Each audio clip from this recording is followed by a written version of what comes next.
Ah, monsieur, bonsoir. Merci d'être nombreux à regarder ce programme. Carte sur table, 21h, 23h. Nous sommes mardi, le 10 novembre 2020. Comme tous les soirs, 4 invités. Un thème ce soir, Cameroun-États-Unis. Quelle relation sur la présidence de Joe Biden? Vous le savez très certainement, l'élection américaine a eu lieu le 3 novembre 2020 et Joe Biden est pour l'instant donné vainqueur de cette élection, même si Donald Trump entend, ou du moins a déjà saisi les tribunaux américains. Et dans cette perspective-là, nous allons donc essayer d'abord de faire le point des relations Cameroun-États-Unis jusqu'à présent. Sous la présidence Trump, vous savez que le président sortant des États-Unis et le Cameroun, du moins c'est une période relativement difficile. Les panélistes pourraient certainement mieux argumenter que moi avec cette histoire de Taïbo Nagui et bien d'autres. Relations sur les plans politiques, économiques et peut-être société également. On va en parler ce soir avant de jeter les jalons et de rejeter un regard sur les relations futures avec la nouvelle administration. Je l'ai dit ça avec nos 4 panélistes sur le plateau et un 5e au téléphone. Avant, on va peut-être dire également un mot sur les élections au Burkina Faso qui auront lieu dans quelques jours seulement. On va prendre Clarence Lyongo tout à l'heure pour nous en faire le point. Le temps peut-être pour nous de présenter déjà les panélistes sur le plateau. D'abord, Kouane Dailan, bonsoir. Bonsoir, monsieur député Tonguet. Bonsoir, Tongo. C'est une première pour vous, pour moi ici aussi, oui, bon. Donc je vous le permets. Bonsoir à tous les panélistes et bonsoir à vos nombreux téléspectateurs. Merci d'être là, c'est la première, je l'ai dit, pour vous. Vous êtes du MRC. Docteur Ambroise Uzer-Somba, bonsoir. Bonsoir député, bonsoir à tous vos nombreux auditeurs. Permettez-moi de saluer, si vous en avez gueule avec respect, les autres companistes avec lesquels nous allons certainement éclairer la lanterne des nombreux téléspectateurs qui nous regardent. Merci également de votre disponibilité ce soir. Catherine Ngomomha, bonsoir. Bonsoir, monsieur le député Tongo. Vous êtes du PCRN, merci également d'être là. C'est une première également pour vous. Absolument. Sur ce plateau.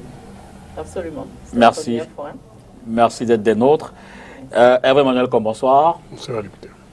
Merci d'être là. Vous êtes du membre titulaire du comité central du RDPC. J'annonce que tout à l'heure au téléphone, on aura Eric Chingé depuis Washington aux États-Unis, avec qui on va évidemment débattre de cette actualité-là, comprendre ce que pourraient être les relations entre le Cameroun et les États-Unis sous la présidence de Joe Biden. On va prendre la transition et puis derrière, on discute quelques minutes avec Clarence Lyongo.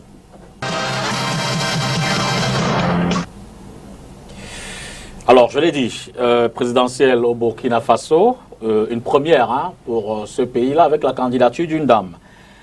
Yeli Monique Kam et donne donc du fil à retordre, semble-t-il, au candidat traditionnel. C'est du moins ce que semble vouloir nous dire Clarence Lyongo.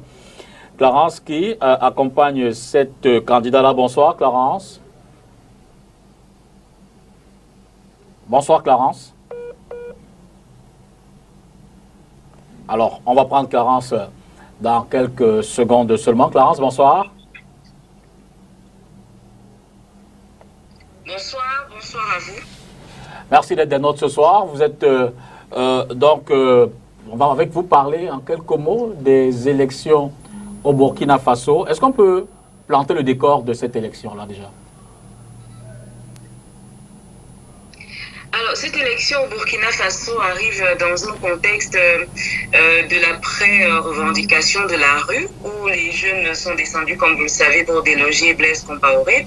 Et ces jeunes aujourd'hui sont très regardants sur les élections qui se passent en ce moment. On est également dans un contexte dans lequel on a 13 candidats, parmi lesquels une seule femme qui est arrivée dans l'arène politique il n'y a pas longtemps, mais qui a une carrière de militante de base, de plus d'une dizaine d'années.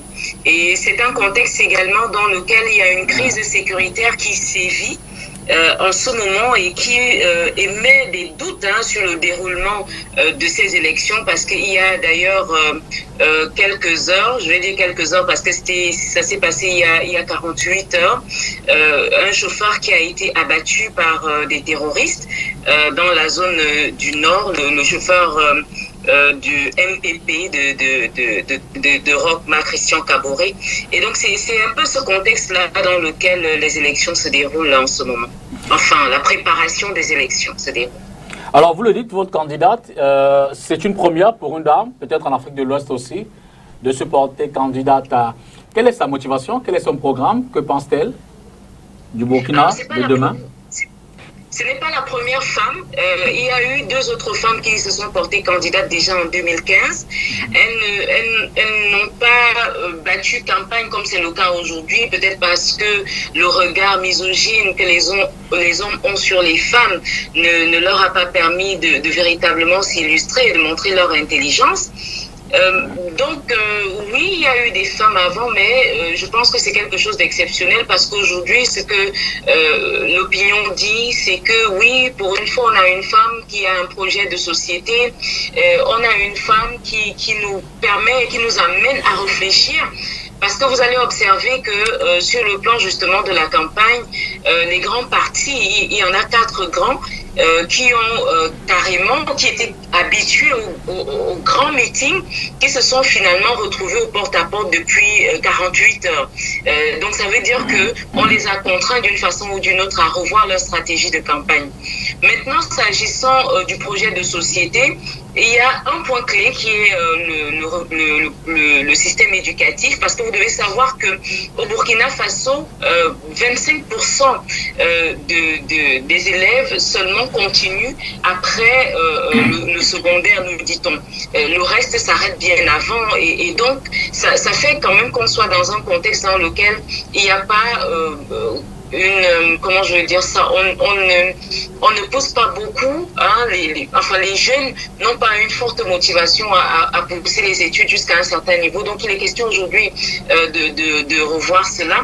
Donc il y a également que le contexte sécuritaire empêche certains jeunes également de s'investir dans le contexte politique, parce que dans ces régions-là, si on voit que, d'après les témoignages que nous avons, lorsqu'on constate qu'un jeune est intéressé par la politique ou s'illustre d'une certaine façon, il devient une cible d'une façon ou d'une autre. Et donc, il y a dans le projet de société, en dehors de l'éducation, il y a la sécurité, il y a la paix. Pourquoi? Parce que la candidate Yeli Monikam pense qu'aujourd'hui, il faudrait qu'il y ait une pacification du Burkina Faso pour que le développement se déploie véritablement. Et puis, il y a le chômage qui sévit énormément en ce moment. Et donc, il y a un plan d'emploi pour les jeunes. Alors, pour finir, hein, on le sait, le premier tour de cette présidentielle, ce sera le 22 novembre. Il n'y a pas que votre candidate. Il y a le président sortant, Roch-Marc Christian Kaboré, qui est certainement une grosse pointure. Il y a Ibrahim un deuxième mandat. Il y a en liste également le chef de l'opposition, Zéphirin Diabré, de l'UPC. Il y a Kadri Désiré Ouedraogo, Agir Ensemble. Et puis Eddy Koboygo, j'y suis parvenu, du CDP. Du CDP, oui. Alors, comment vous entendez passer entre les mailles du filet de tous ces candidats-là, notamment le président sortant, qui défend Bilan? Alors, le président sortant, si vous l'avez suivi, vous allez vous rendre compte que, justement, le bilan qu'il défend, lui-même ne le présente pas véritablement comme positif. Donc, à chaque fois qu'il y a... Là, vous êtes en campagne, là. Non, mais je le dis parce qu'il est passé sur les médias il y a 2 semaines, je crois, et donc à chaque fois que les questions étaient posées, il disait on n'a pas eu suffisamment de ceci ou on n'a pas eu suffisamment de temps pour réaliser cela. Et donc c'est véritablement lui-même qui l'a déclaré. Maintenant, vous avez le chef de file de l'opposition et tous les autres candidats. L'avance que nous avons, c'est qu'on a un projet sur lequel on se base, contrairement aux autres. Et vous allez vous rendre compte que l'orientation des projets tels que ça a été donné et des priorités qui sont puisées dans notre projet a contraint les autres partis à revoir leur copie. Heureusement pour nous d'ailleurs. Et donc aujourd'hui, vous avez par exemple un Zéphirin Diabré qui au départ ne s'était pas déclaré forcément pour la paix ou la sécurité, qui a carrément fait un discours profond il y a, je pense, 2 ou 3 jours pour parler de la paix, pour parler des vertus de la sécurité, etc. Et il n'est pas le seul. Même Roch-Marc Christian Kaboré est revenu sur les questions de paix. C'était un sujet véritablement tabou auquel personne n'osait toucher, auquel personne ne s'attaquait. Et donc, quand la dame qui est Yéli Monikam a parlé de paix, ce qui s'est passé au départ, c'est que tout le monde lui a dit mais quand une femme arrive, elle parle toujours de paix, elle ne cherche même pas à comprendre quel est le problème. Ce qui se passe aujourd'hui, c'est qu'il y a un retournement de situation en sa faveur parce que effectivement les discours ont changé. Maintenant, vous avez quelqu'un comme vous l'avez dit, Yacouba Zida, je pense que vous l'avez cité, qui est l'ancien Premier ministre de la Transition, qui est un peu présenté, si vous allez au Burkina Faso, il est un peu présenté comme quelqu'un qui n'a pas très bonne figure à cause de son bilan, à cause de son passif. Et puis vous avez donc les autres, Edi Komboego, comme vous le dites, ou Kadri Désiré ou Edraogo. Mais ce qui est sûr et certain, c'est que quand vous observez la scène politique, aujourd'hui, la dame qui est Monikam est devenue un attrait.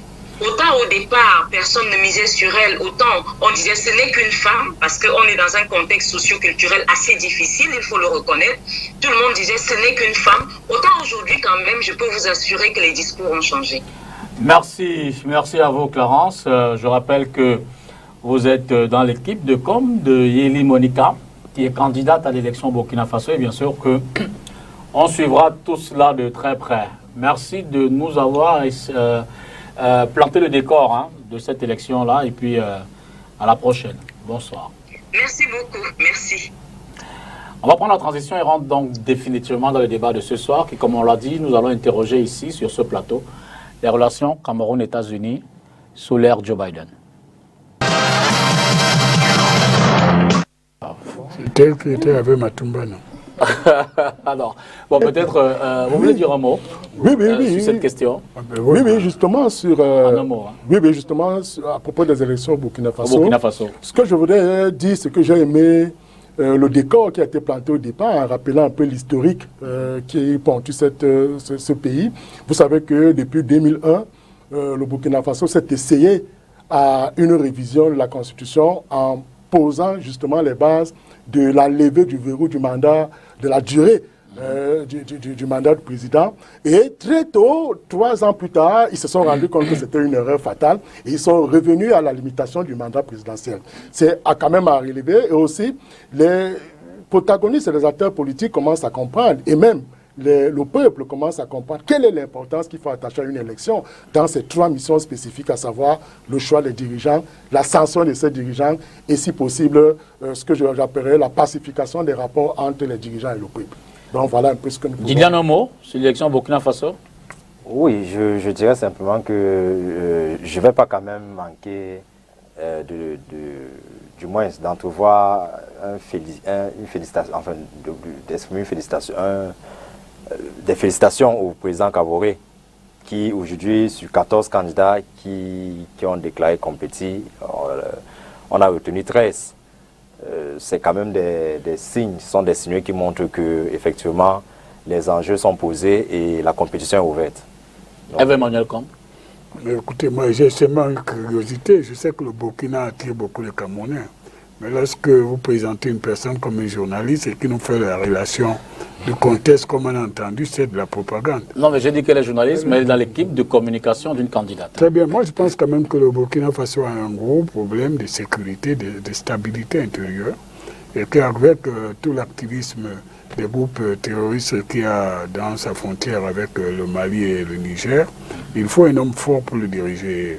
Roch-Marc Kaboré me paraît être quelqu'un qui a démontré les capacités à tenir le Burkina dans cette période. Ils sont 2 que je connais personnellement, Diablé et Roch-Marc Kaboré, pour avoir travaillé dans le passé avec eux. Je pense que ce sont de très bons candidats. Mais vous savez, le Burkina est un pays qui est assez politisé dans sa jeunesse. Donc, on n'est pas à l'abri d'une surprise. Donc, je crois que Yongo nous annonce que la campagne va être animée. Souhaitons que cela se passe dans la paix. Mais tous les jours, c'est l'actualité de l'insécurité qu'il y a au Burkina en ce moment. Tout comme dans l'Afrique de l'Ouest, hein, de façon avec le Mali, La Côte d'Ivoire. La Côte d'Ivoire, c'est davantage un problème intérieur. Mais le Mali, c'est aussi le terrorisme, tout ce qui est venu voilà, le Niger. Le Burkina même aussi, vous l'avez dit, qui a subi des attentats terroristes. Vous voulez dire un mot également, Catherine, là-dessus? Exactement, sur ces élections-là, pour dire que moi, je ne suis pas du tout surprise par ce qui se passe au Burkina, un pays qui nous a montré un bon exemple en termes de démocratie en Afrique francophone, des avancées comme des élections à 2 tours. Je crois que le Cameroun attend encore cette décision salutaire ou cette réforme qui va permettre vraiment une véritable expression de la démocratie. Et contrairement à mon copanéliste, M. Nkom, il n'est pas exclu que l'homme du Burkina soit une femme. Parce que si je m'en tiens à ce que je viens d'entendre, un projet de société, il faut tenir compte du fait que les femmes en Afrique, de manière générale, on a eu des exemples avec Sirleaf Johnson au Libéria, il y a quelques cas qui les femmes ne comptent plus jouer des seconds rôles. Elles sont engagées en politique pour remporter des victoires et pour travailler au développement de leur pays respectif. Donc, l'homme du Burkina pourra tout aussi bien être une femme. Là, c'est davantage un soutien instinctif. Moi, j'ai un problème. C'est davantage un soutien instinctif qu'un choix politique. J'ai un problème avec les nouveaux entrepreneurs politiques. Parce que femme, ce n'est pas un programme politique. Nous avons entendu qu'elle a s'il vous plaît, quand je parle en politique, je ne fais pas une distinction du genre. Je pense que c'est un slogan, un produit d'appel que vous utilisez, ça marche dans certains cas, mais je pense qu'un politique, quelqu'un qui est dans la politique peut être un bon politique, qu'il soit homme ou femme, et un mauvais politique, qu'il soit femme ou homme. On connaît Madame Marcos qui a accompagné souvent son dictateur de mari, ce n'est pas un homme à ce que je sache. Et il y a des histoires dans le monde où les femmes n'ont pas été souvent des porteuses d'évolution démocratique. Donc, moi, je ne suis pas entré dans ce débat. J'ai simplement dit que je préfère l'assurance des gens qui ont l'expérience comme Roch Marc Kaboré et qui a un excellent conseiller camerounais, n'est-ce pas, Thierry Hott, et Diabé qui a travaillé aux Nations Unies, qu'on connaît, que des personnes qui vont vous dire demain il va faire soleil ou bien on va raser, on sera au paradis. Bon, si vous trouvez que c'est un bon modèle pour vous, ça ne m'étonne pas. Non, je ne l'ai pas dit. J'ai tout simplement écouté les explications. C'est vrai qu'on a parlé du journaliste. En même temps, on a dit qu'elle faisait partie de l'équipe. Mais j'ai quand même entendu quelques éléments qui me permettent de penser qu'on ne peut pas balayer d'un revers de la main la proposition d'avoir une femme. Voilà. Même si c'est la première fois qu'elle se présente à une élection. Je n'ai pas dit cela, madame. Vous voulez me faire dire ce que je n'ai pas dit. Donc, donnons les chances à tous les candidats. Je dis qu'elle n'a pas d'expérience. Tout comme si on me présentait, vous, au PCRM, je vais demander quel est votre passé en matière de responsabilité. On ne peut pas avoir d'expérience et avoir des choses à offrir. C'est pour ça que je parlais tout à l'heure de soutien davantage instinctif. Loin du projet politique. Cela dit, soutien enthousiaste. Cela dit, revenons donc au débat de ce soir.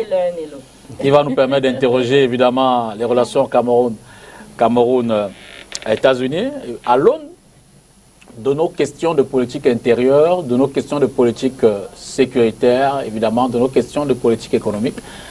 Le Cameroun et les États-Unis, c'est quand même des relations extrêmement anciennes qui datent d'avant le président Biya. Et on va donc les interroger d'abord. Messieurs, êtes-vous surpris par le déroulé de l'élection aux États-Unis? D'abord, la victoire de Joe Biden, mais surtout la réaction de Trump qui ne se dit pas encore vaincu. Dylan?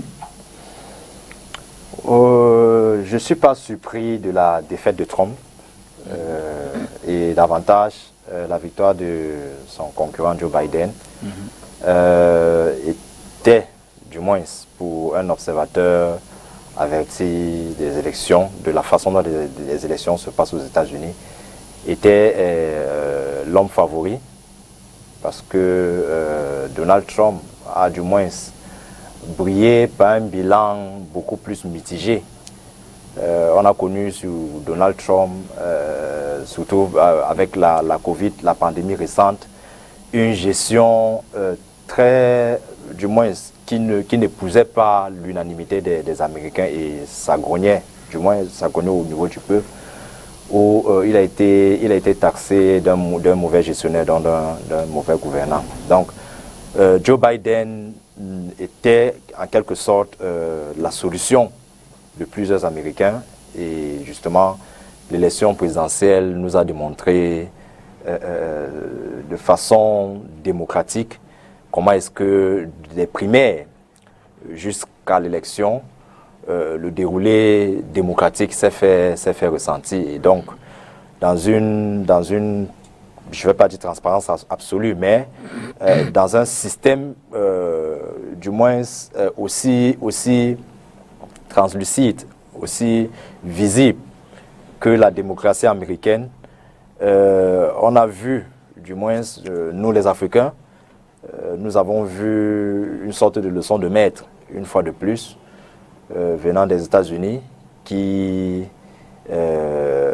justement qui ont réussi le coup de maître à donner au monde entier, à servir au monde entier au moins un modèle dont on pourrait se féliciter de cette démocratie-là. Ambroise Somba, la victoire de Joe Biden. Oui, il faut déjà préciser pour le souligner que lors des périodes de campagne, on a senti que le peuple américain avait déjà au niveau des sondages manifesté sa volonté, puisque, et c'est même aujourd'hui un paradoxe, vous savez, sous Al Gore et George Bush, le père, je crois, on s'est rendu compte que Al Gore avait était favori dans les sondages. Non, c'était Bush. Bush, voilà, était favori dans les sondages. Et justement, et plus tard, on s'est rendu compte que au final, Bush l'avait emporté.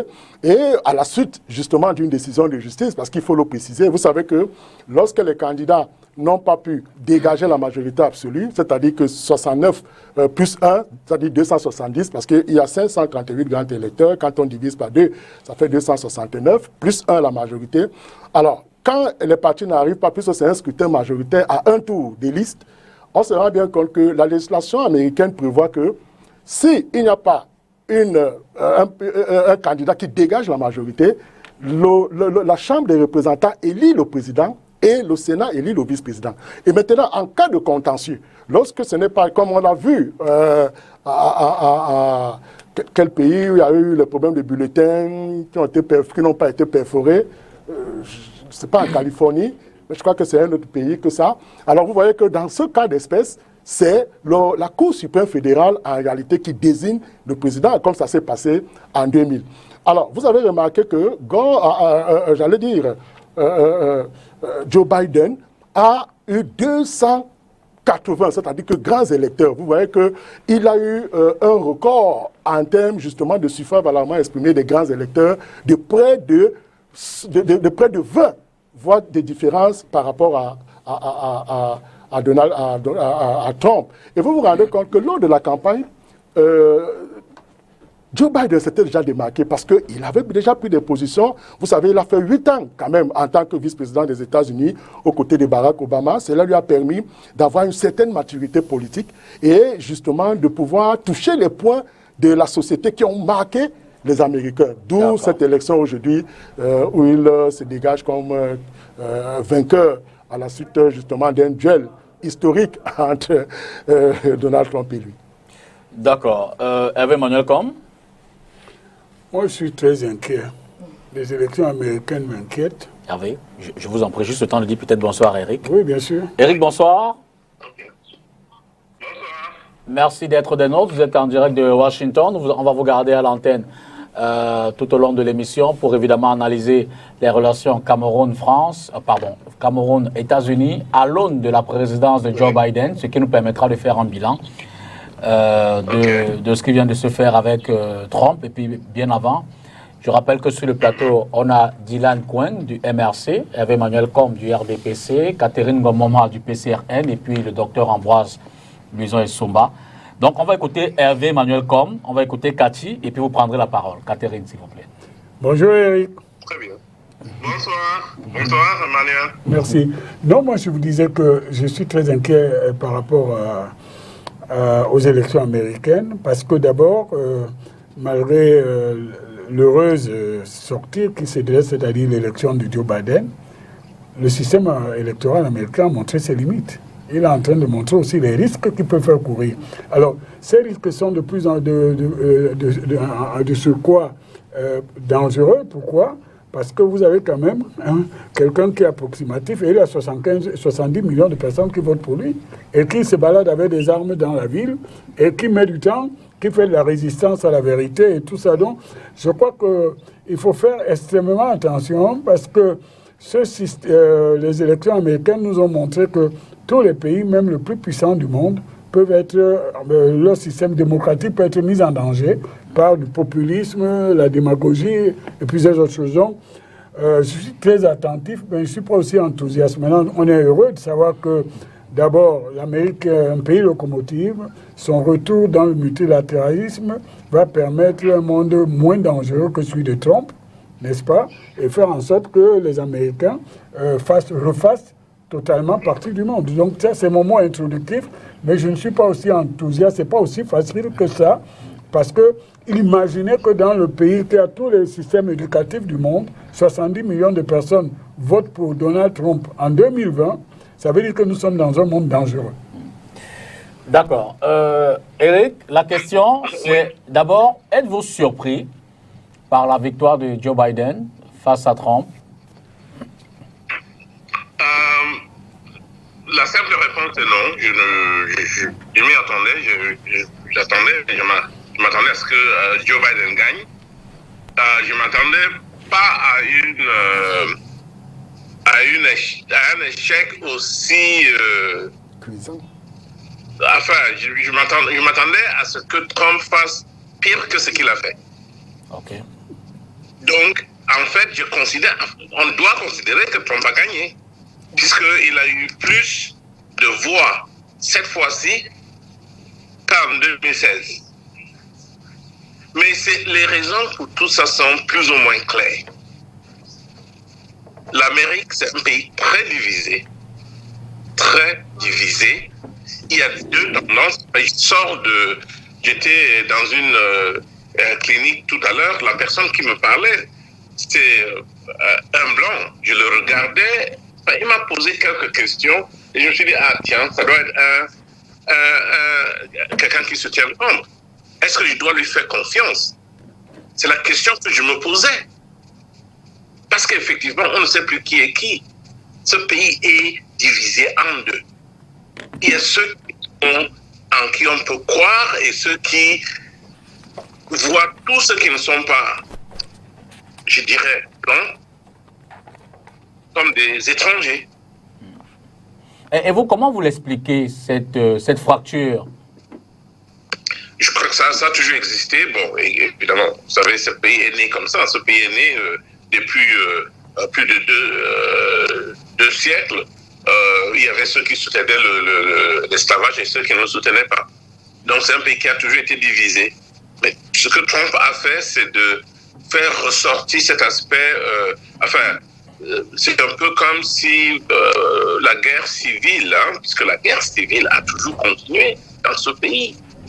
La guerre civile que Lincoln espérait avoir réglée, le président Lincoln, mais cette guerre a continué dans les cœurs des Américains. Alors Eric, votre réponse me rappelle un entretien qu'on a eu ici. Vous étiez au Cameroun et c'était au lendemain de l'élection présidentielle de 2018. Et vous observiez déjà, évidemment, que cette élection a été sanctionnée par une forte division, un grand clivage des différentes positions. Est-ce qu'on ne peut pas croire définitivement quand même que c'est un peu l'une des faiblesses de la démocratie? Enfin, ça dépend de ce que vous comprenez ça, du mot démocratie.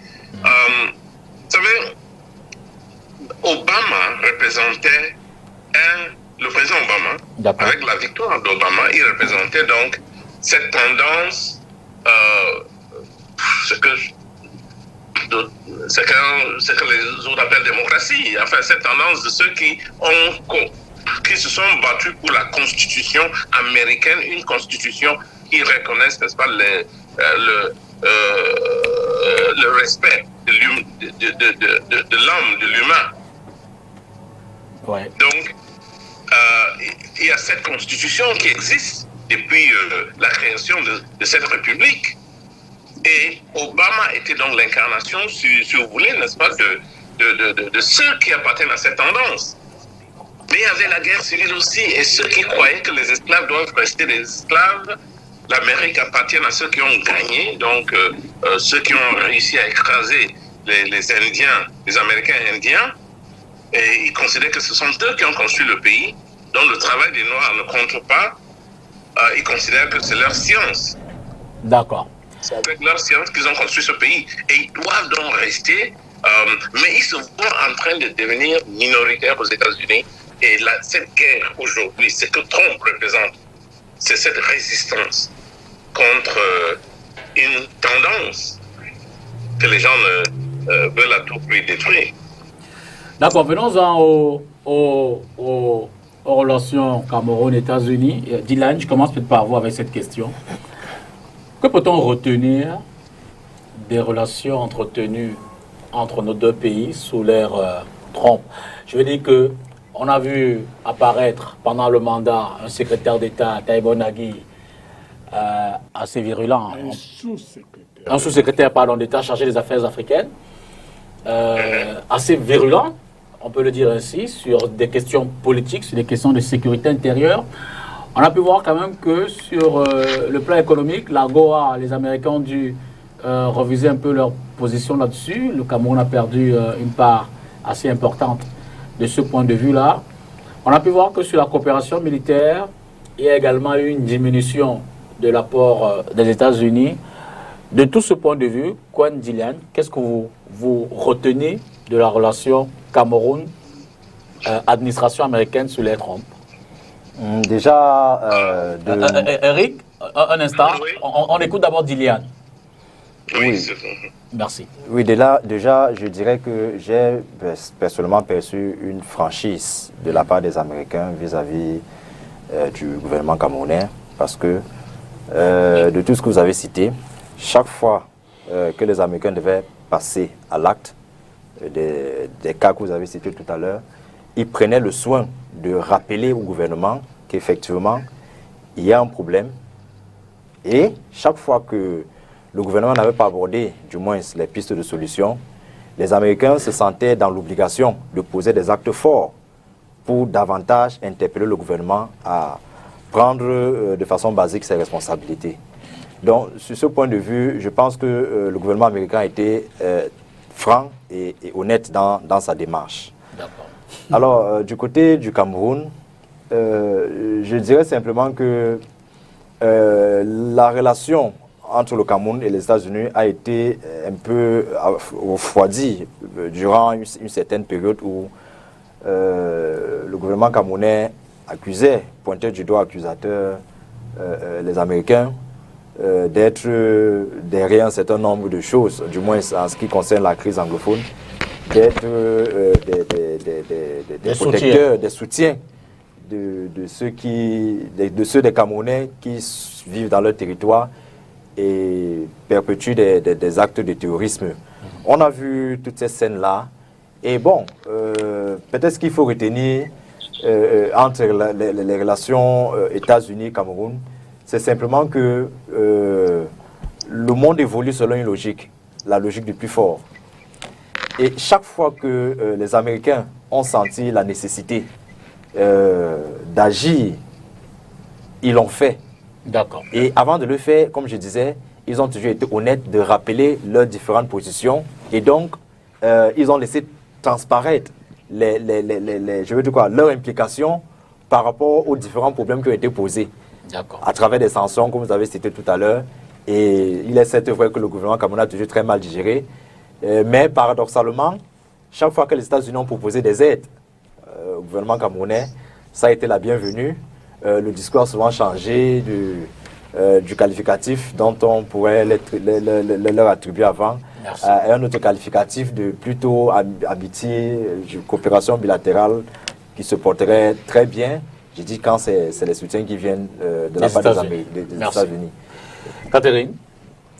Oui, je ne sais pas si vous me permettez de revenir à la première question voilà, qui consistait à savoir si on était surpris ou non de la victoire de Joe Biden.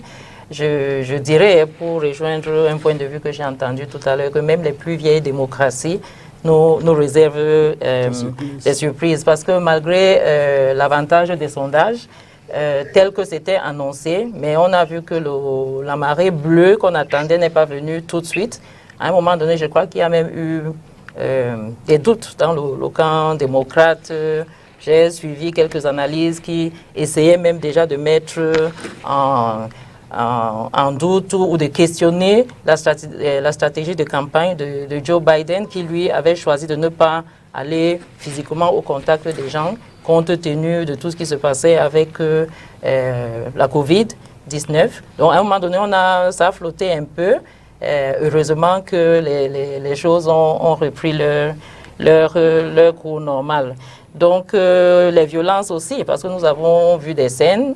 Habituellement, ces scènes-là, c'est en Afrique qu'on les voit, hein, des contestations, des pancartes, des démonstrations. Donc, on n'est jamais trop civilisé pour tomber de temps en temps dans les travers de la démocratie.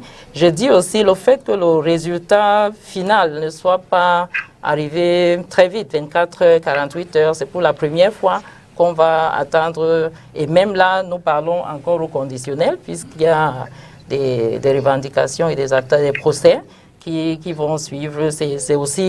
C'est vrai, c'est souvent arrivé, mais cette fois-ci, je crois que c'est quand même un peu particulier. Donc, pour revenir à la deuxième question, voilà. Qui consiste à faire une forme de bilan, une forme de lecture de la relation qu'a été celle du Cameroun avec les États-Unis sous l'administration Trump. Voilà, je pense que le président Trump, d'entrée de jeu, tout ce qu'il a fait, il a essayé de chambouler tout ce qu'on a connu jusqu'ici comme code diplomatique. Donc, je crois qu'il a essayé de casser le principe des chasses gardées pour rentrer à peu près, avoir aussi son mot à dire dans des territoires qui sont... Dans ce qu'on appelle le précaré français. Exactement. Donc, ça, il a voulu le faire avec quelques actes posés. Et puis, ça a donné ce que ça a donné. Quand il y a eu la résistance, les conséquences sont tombées. C'est-à-dire que le retrait de Cameroun, les rapports sur la situation des droits de l'homme qui n'étaient pas très, très favorables, qui l'ont amené à justifier un certain nombre de décisions prises, comme le retrait du Cameroun de l'AGOA. Je pense qu'il a aussi supprimé des aides qui n'étaient pas considérées comme étant pertinentes pour son administration, limiter l'implication militaire, par exemple. C'est-à-dire que dans le cadre de la lutte contre Boko Haram, à un moment donné, il a pris la décision de diminuer cela. Et je l'ai senti, je ne sais pas si c'est fondé, mais je pense qu'à un moment donné, il a laissé aussi le ownership ou la responsabilité aux États de s'occuper de leur sécurité. D'accord. Voilà, Merci. Je voudrais quand même rappeler quelques statistiques. En ce moment, Joe Biden a 76 millions d'électeurs, un peu plus, qui lui ont donné leur voix, avec 279 grands électeurs, pendant que Trump en a 214.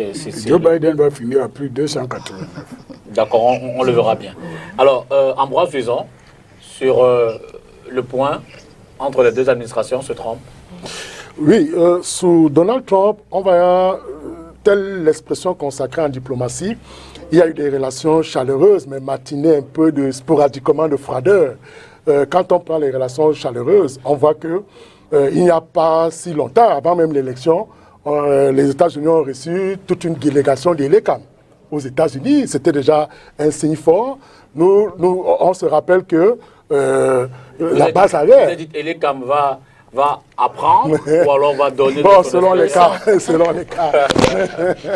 Donc, on a vu qu'aujourd'hui, la position géostratégique du Cameroun au golfe de Guinée ne peut qu'appâter les grandes puissances, d'où une des bases arrières des États-Unis en termes, dans le sens militaire est installée au Cameroun. Nous avons également constaté toujours dans les relations chaleureuses, nous avons vu que le président de la République avait plusieurs fois reçu l'ambassadeur des États-Unis au palais. Donc tous ces indices peuvent quand même démontrer à suffire que ces relations sont chaleureuses. Mais n'oublions pas aussi que à côté des roses, il y a des épines. Et justement, les quelques épines que nous pouvons relever, c'est d'abord la sortie malheureuse de l'ambassadeur des États-Unis qui était au Cameroun, qui en réalité dans l'expression technique ou dans le sens technique, c'était presque ingéré dans les affaires internes du pays en demandant que le président se retire des affaires. Ça avait été très mal perçu par le peuple camerounais. Et au-delà de ça, nous avons vu les propos du sous-secrétaire Thibon Nak, qui en réalité ne venait pas en tant que homme d'expérience pour conseiller l'État du Cameroun, mais ses attitudes étaient des attitudes de diktat à l'endroit de l'État du Cameroun. Donc, tous ces éléments-là rassemblés ont quand même jeté un peu de froideur dans les relations entre le Cameroun et les États-Unis sous Donald Trump. Et aussi, peut-être je voudrais finir par là, nous constatons que le seul fait pour Donald Trump de n'avoir pas 4 ans durant mis les pieds dans un pays africain peut déjà aussi démontrer la qualité des rapports avec l'État africain. Ça, c'est sur le plan global. Mais sur le plan spécifique, vous avez vu que Donald Trump avait engagé une guerre, selon lui, contre les dirigeants dictateurs, mais il n'avait spécifiquement pas pointé le doigt sur un des dictateurs. Donc, en réalité, ce sont des rapports qui me semblent mitigés sous l'administration Trump. Éric Tchindié, une lecture de ces rapports? Oui, certainement. Évidemment, ça m'intéresse au premier plan. Je suis un Camerounais aux États-Unis, donc ça m'intéresse énormément. C'est que le regard que ce pays a sur le Cameroun. Je dirais d'abord qu'il ne faut jamais oublier que Trump, le président Trump, est un protectionniste.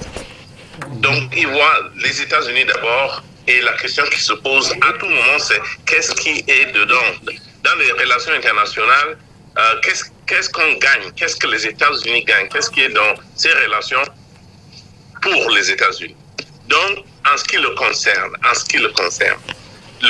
les pays qui n'ont pas d'importance, donc les pays de manière générale, les pays africains, ces pays n'intéressaient pas Trump. Ça, c'est clair. L'Afrique du Sud encore, peut-être le Nigeria. Mais de manière générale, ce qui se passait dans nos pays en général n'intéressait pas trop le président Trump. Donc en fait, la politique Trump, la politique des États-Unis au Cameroun était dirigée pratiquement par Thibon Nagy. Parce que même le secrétaire d'État ne s'intéressait pas trop, M. Pompeo. Parce que lui suit ce que son président veut. Donc, en fait, c'était Thibon Nagy qui devait absolument tenir compte du fait que pour que le Cameroun compte, il va falloir qu'il trouve des arguments. Si c'était des arguments qui amenaient les États-Unis à dépenser soit son argent ou ses machins, non, ça ne l'intéressait pas. Mais si c'était des arguments pour promouvoir, n'est-ce pas, la vente des armes, la vente, enfin, l'économie américaine, oui, là, ça pourrait intéresser. Donc, ce sont les arguments qu'il pourrait donner à ses patrons ici aux États-Unis. Donc, en ce qui me concerne, Trump, on pouvait faire tout ce qu'on voulait. Ça ne l'intéressait pas. Mais si on crée des occasions où il pouvait vendre les armes, les munitions, si on crée des occasions où... parce qu'en fait, étant un protectionniste, ce qui se passait aux Nations Unies ne l'intéressait pas trop. Si c'était pour voter pour soutenir une position qui favorise Israël, oui. D'accord. Mais en dehors de ça, Trump ne s'intéressait pas trop à l'Afrique. Vous connaissez tous le mot qu'il a utilisé pour décrire nos pays. Donc en fait, c'était à nous de chercher des raisons pour intéresser peut-être les États-Unis. Moi, je crois que si on pouvait, comme, par exemple, promouvoir, n'est-ce pas, le commerce entre les deux pays, peut-être là-dedans, on allait trouver quelque chose. Mais pour promouvoir ce commerce, il fallait... je crois qu'il y a un certain nombre de lois et un certain nombre de choses. Les Américains ne s'intéressent pas au Cameroun. Pourquoi? Pour faire des affaires. Pourquoi? Parce qu'il n'y a pas un système de justice qui marche au Cameroun. Oh. Donc, commençons avec un système, à régler notre système de justice, par exemple. Hein, pour lancer une affaire au Cameroun, mais ça, rien n'est clair. Incroyable ça. Donc, dans ce désordre-là, ne vous attendez rien de l'administration Trump. Biden il va se comporter autrement. Pourquoi? Parce qu'il s'intéresse aux Nations Unies. Il s'intéresse à la diplomatie. Oui, bien sûr. Avant de voir un peu pour Biden, Hervé va également faire sa lecture du bilan Trump. Bien sûr. Non, mais je pense qu'on peut toujours derrière ces 4 années perdues, chacun tirer la couverture, expliquer pourquoi c'est perdu. Les relations entre les États-Unis d'Amérique et le Cameroun, et l'Afrique globalement, et le Cameroun en particulier, sous l'ère de Donald Trump, sont une manifestation de la conception unipolaire que M. Trump a des relations internationales.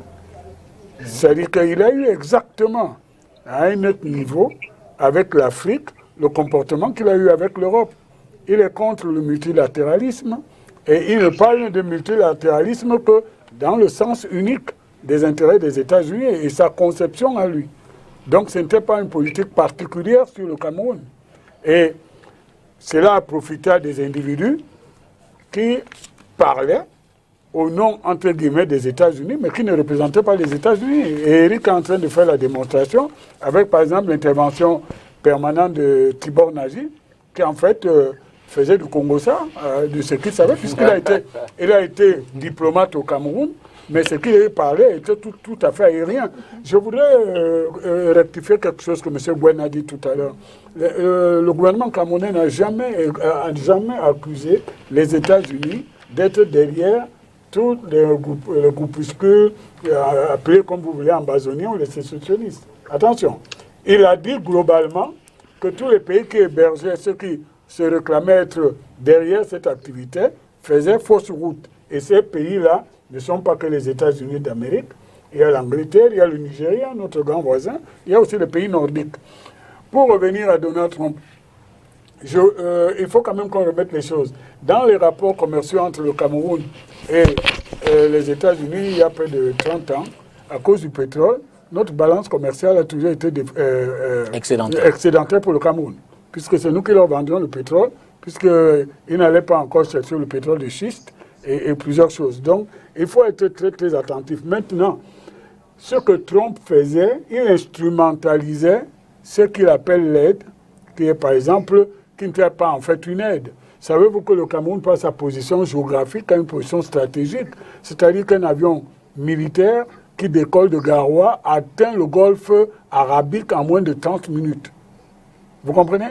Et quand on a cette position, c'est-à-dire Garoua ou la Damawa, on n'est pas n'importe quel pays. Et deuxièmement, les ravitaillements en hydrocarbures des États-Unis d'Amérique, le deuxième endroit où ils vont chercher du pétrole, à part leur propre pétrole et le pays arabique, c'est le golfe de Guinée. Et donc le Cameroun se trouve être le hub, l'entrée et le lieu de surveillance par sa position géographique de tout ce golfe. Et l'enjeu aujourd'hui, ce sont les richesses qui sont dans le Sahara, dans le désert du Sahara, avec toutes les terres rares qu'il y a là-bas et toutes les matières premières. Donc, en fait, pour ne pas être irrespectueux, il n'y avait pas de relation assez chaude ou importante avec les États-Unis parce que nous avions un président américain qui était ignorant de la géopolitique, de la géostratégie et donc voire même des intérêts américains, y compris les intérêts stratégiques. Il venait toujours au secours quand on lui disait que les terroristes étaient passés. Mais en fait, il venait derrière les terroristes. Il y a actuellement, M. Gwen, je vous l'informe, si vous ne le savez pas, il y a des unités de renseignement américaines très importantes dans le nord du Cameroun. Et malgré tous les discours de M. Tibor Nagy, c'est plus les Américains qui ont besoin de se trouver au Cameroun pour avoir des stations d'écoute de ce qui se passe, que ce soit dans le Sahara, en Libye et dans le Golfe Persique, plutôt que le Cameroun. Donc, nos rapports vont changer. Et puis, je jette une pierre dans le jardin d'Éric, qui est un ami, c'est que la diaspora camerounaise, c'est elle qui devrait faire en sorte que nos relations deviennent importantes. Vous savez pourquoi ça va devenir important? On verra ça tout à l'heure sur Joe Biden. parce que le vote des Afro-Américains est devenu incontournable. Voilà une leçon qu'on va tirer. Et quel que soit le pouvoir américain, ils vont regarder vers l'Afrique parce que le réveil de ce vote afro-américain qui somnolait fait aujourd'hui que vous ne pouvez pas ignorer cette destination. Donc moi, j'ai confiance, en plus du fait que Kamala Harris porte quelque chose de l'Afrique dans son sang. Je pense donc que Donald Trump a été, sa période a été une parenthèse malheureuse pour l'intérêt des États-Unis comme pour le Cameroun, et que ici, on faisait plus l'agitation que des rapports que des États doivent entretenir. Bon, ben, je ne sais pas si vous hésitez à mettre le pied dans l'étrier, mais je voudrais quand même prendre quelques exemples. Taïbo Naïch, quand il parle du Soudan, il dit le prochain pays après le Soudan, je m'occupe du Cameroun. Et il s'occupe lui en tant que qui? Non, j'y arrive. Laissez-moi laissez-moi placer. Laissez-moi placer ma question. Il confondait ses relations avec Akéry Mouna et les relations diplomatiques. D'accord. Il y a cela. Il le dit clairement, je vais m'occuper du Cameroun. On a pu voir également toute la diligence qu'il a accordée à la grande colonie camerounaise, notamment anglophone. Au niveau des États-Unis, il en a reçu bon nombre, qui a permis de mettre, j'ai fait une forme de pression, ou alors de davantage poser la problématique de cette crise auprès des pouvoirs publics. On l'a vu aux côtés de Maurice Kamto, par exemple.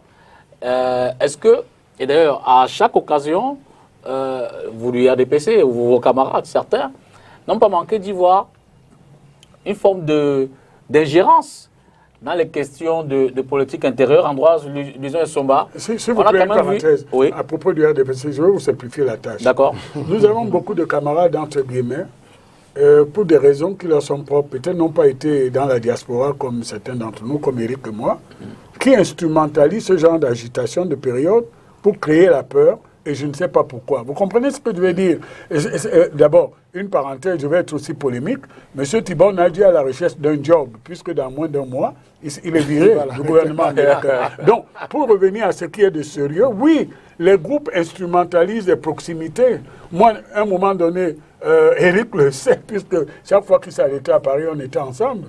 Le fait que je connaisse Nicolas Sarkozy ne fait pas de moi l'intercesseur des relations entre le Cameroun et la France. Je voulais vous relancer dessus. Je suis désolé. Ambroise Luizon.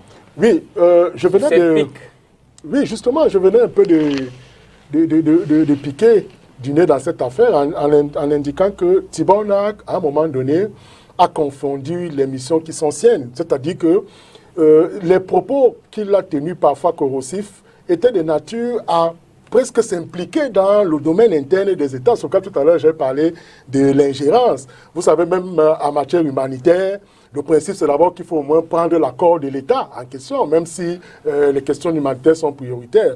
Alors c'est pour dire quoi? C'est pour dire que Thibault Nak n'était pas très différent, moi, de l'ambassadeur des États-Unis. C'est-à-dire que j'ai fait le parallèle tout à l'heure en indiquant avec force que quand vous regardez le comportement de ces deux, il y avait un souci, à mon sens, de déstabiliser le Cameroun.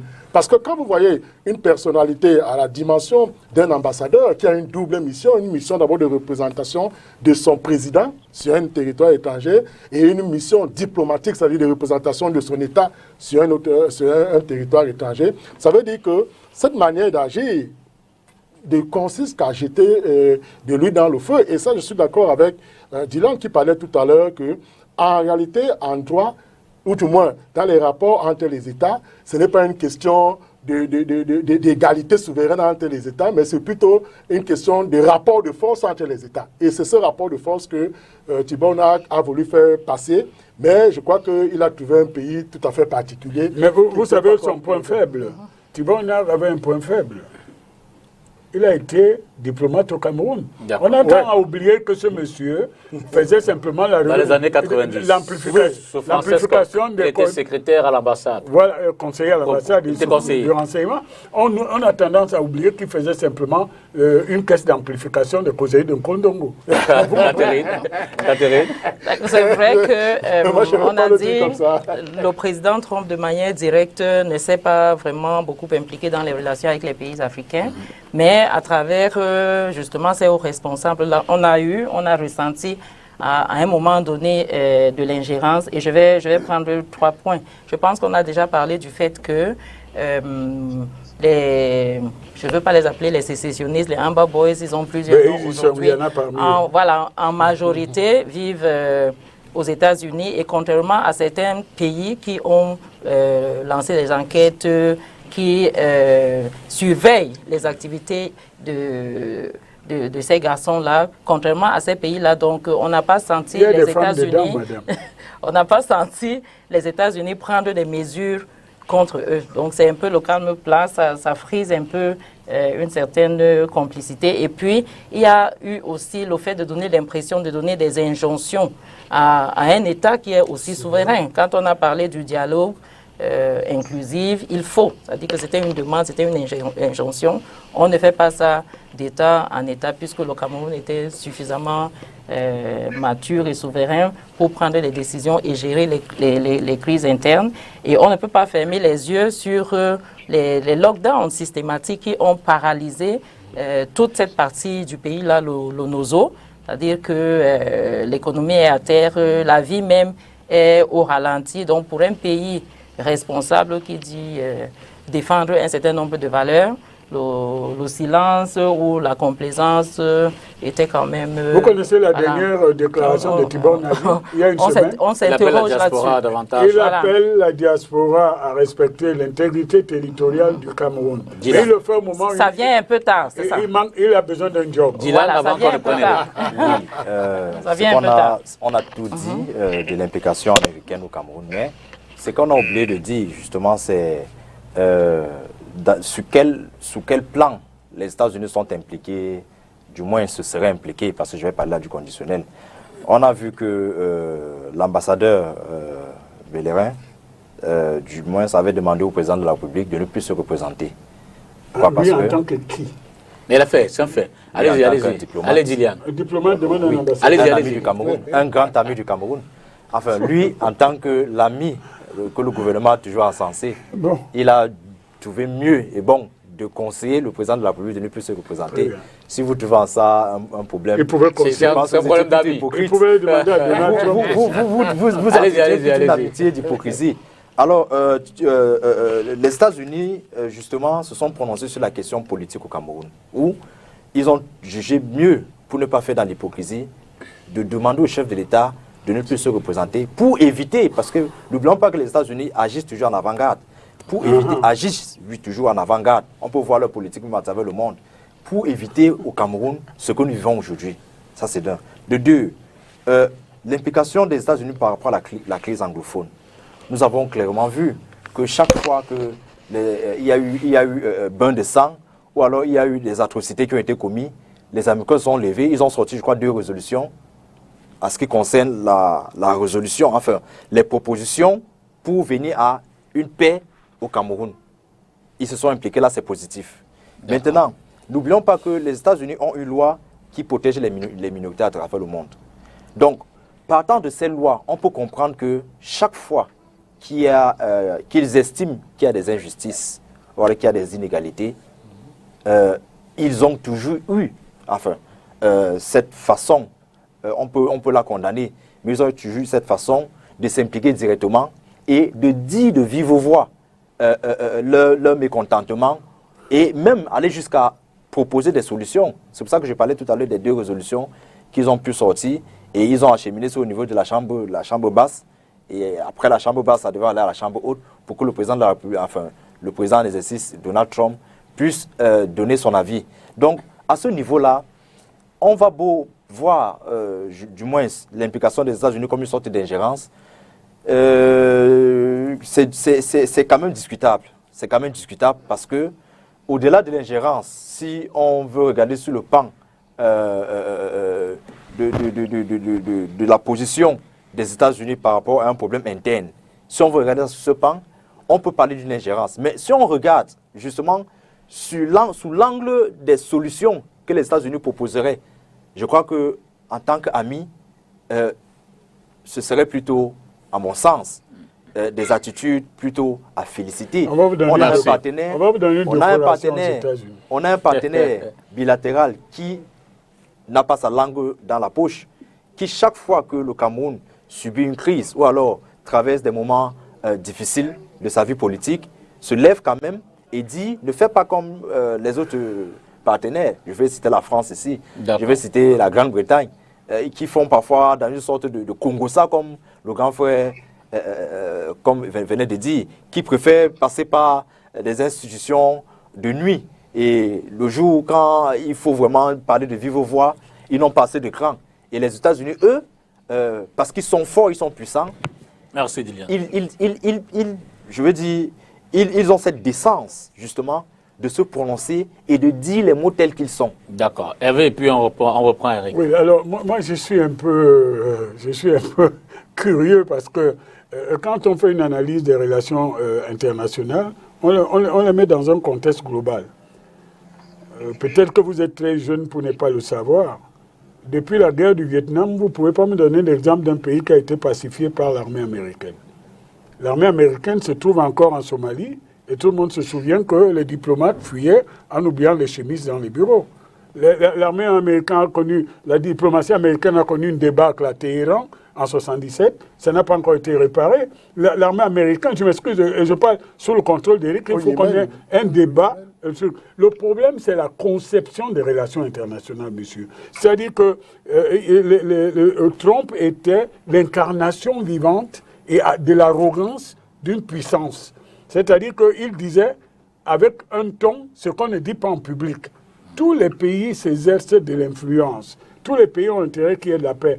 Et si j'ai entendu d'ailleurs que l'armée américaine était prête un soir à envahir le Cameroun, j'ai dit, wonderful. Ce qui se passe, vous avez dit, madame, tout à l'heure que les États-Unis, entre autres, hébergent des gens qui sont impliqués dans les problèmes dans le NOSO.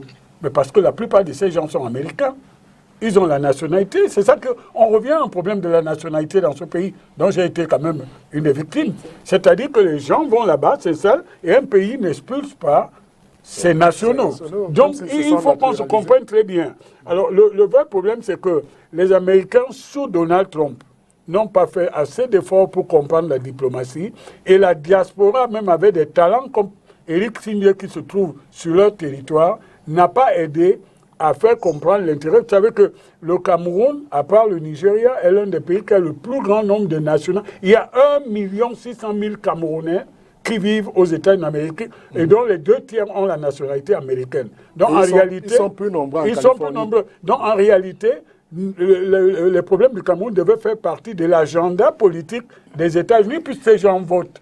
Vous allez voir qu'avec Joe Biden, l'Amérique sera plus impliquée parce qu'il connaît maintenant le poids des électeurs afro-américains dans son succès. Donc, Donald Trump a été un moment d'obscurantisme dans les relations internationales et particulièrement en ce qui concerne l'Afrique. Eric, sur ces interventions de taille bon âge dans les questions de politique intérieure, il a par exemple demandé que les séparatistes et l'armée déposent des armes et qu'ils s'asseyent sur une table pour ouvrir les négociations, ce que le gouvernement refute évidemment, disant qu'ils n'ont pas à déposer les armes sur leur territoire. Merci, Dipita. D'abord, je dire, n'est-ce pas, que je suis entièrement d'accord avec ce que mon frère et ami Hervé dit, entièrement, parce que je crois qu'il a il a fait une bonne analyse de la situation. Alors, en ce qui concerne la question sur Tibor, que je dise deux choses. D'abord, il n'a jamais travaillé sans consulter la France. Ça le drame. Il me l'a dit même, au moins 2 occasions, qu'il passe à Paris parce qu'il aimerait coordonner avec le gouvernement français. Deuxième chose, c'est que il veut à tout prix aider à résoudre la crise anglophone au Cameroun. Tibor, il a bien compris le fond de ce problème. Ils ne soutiennent pas les sécessionnistes.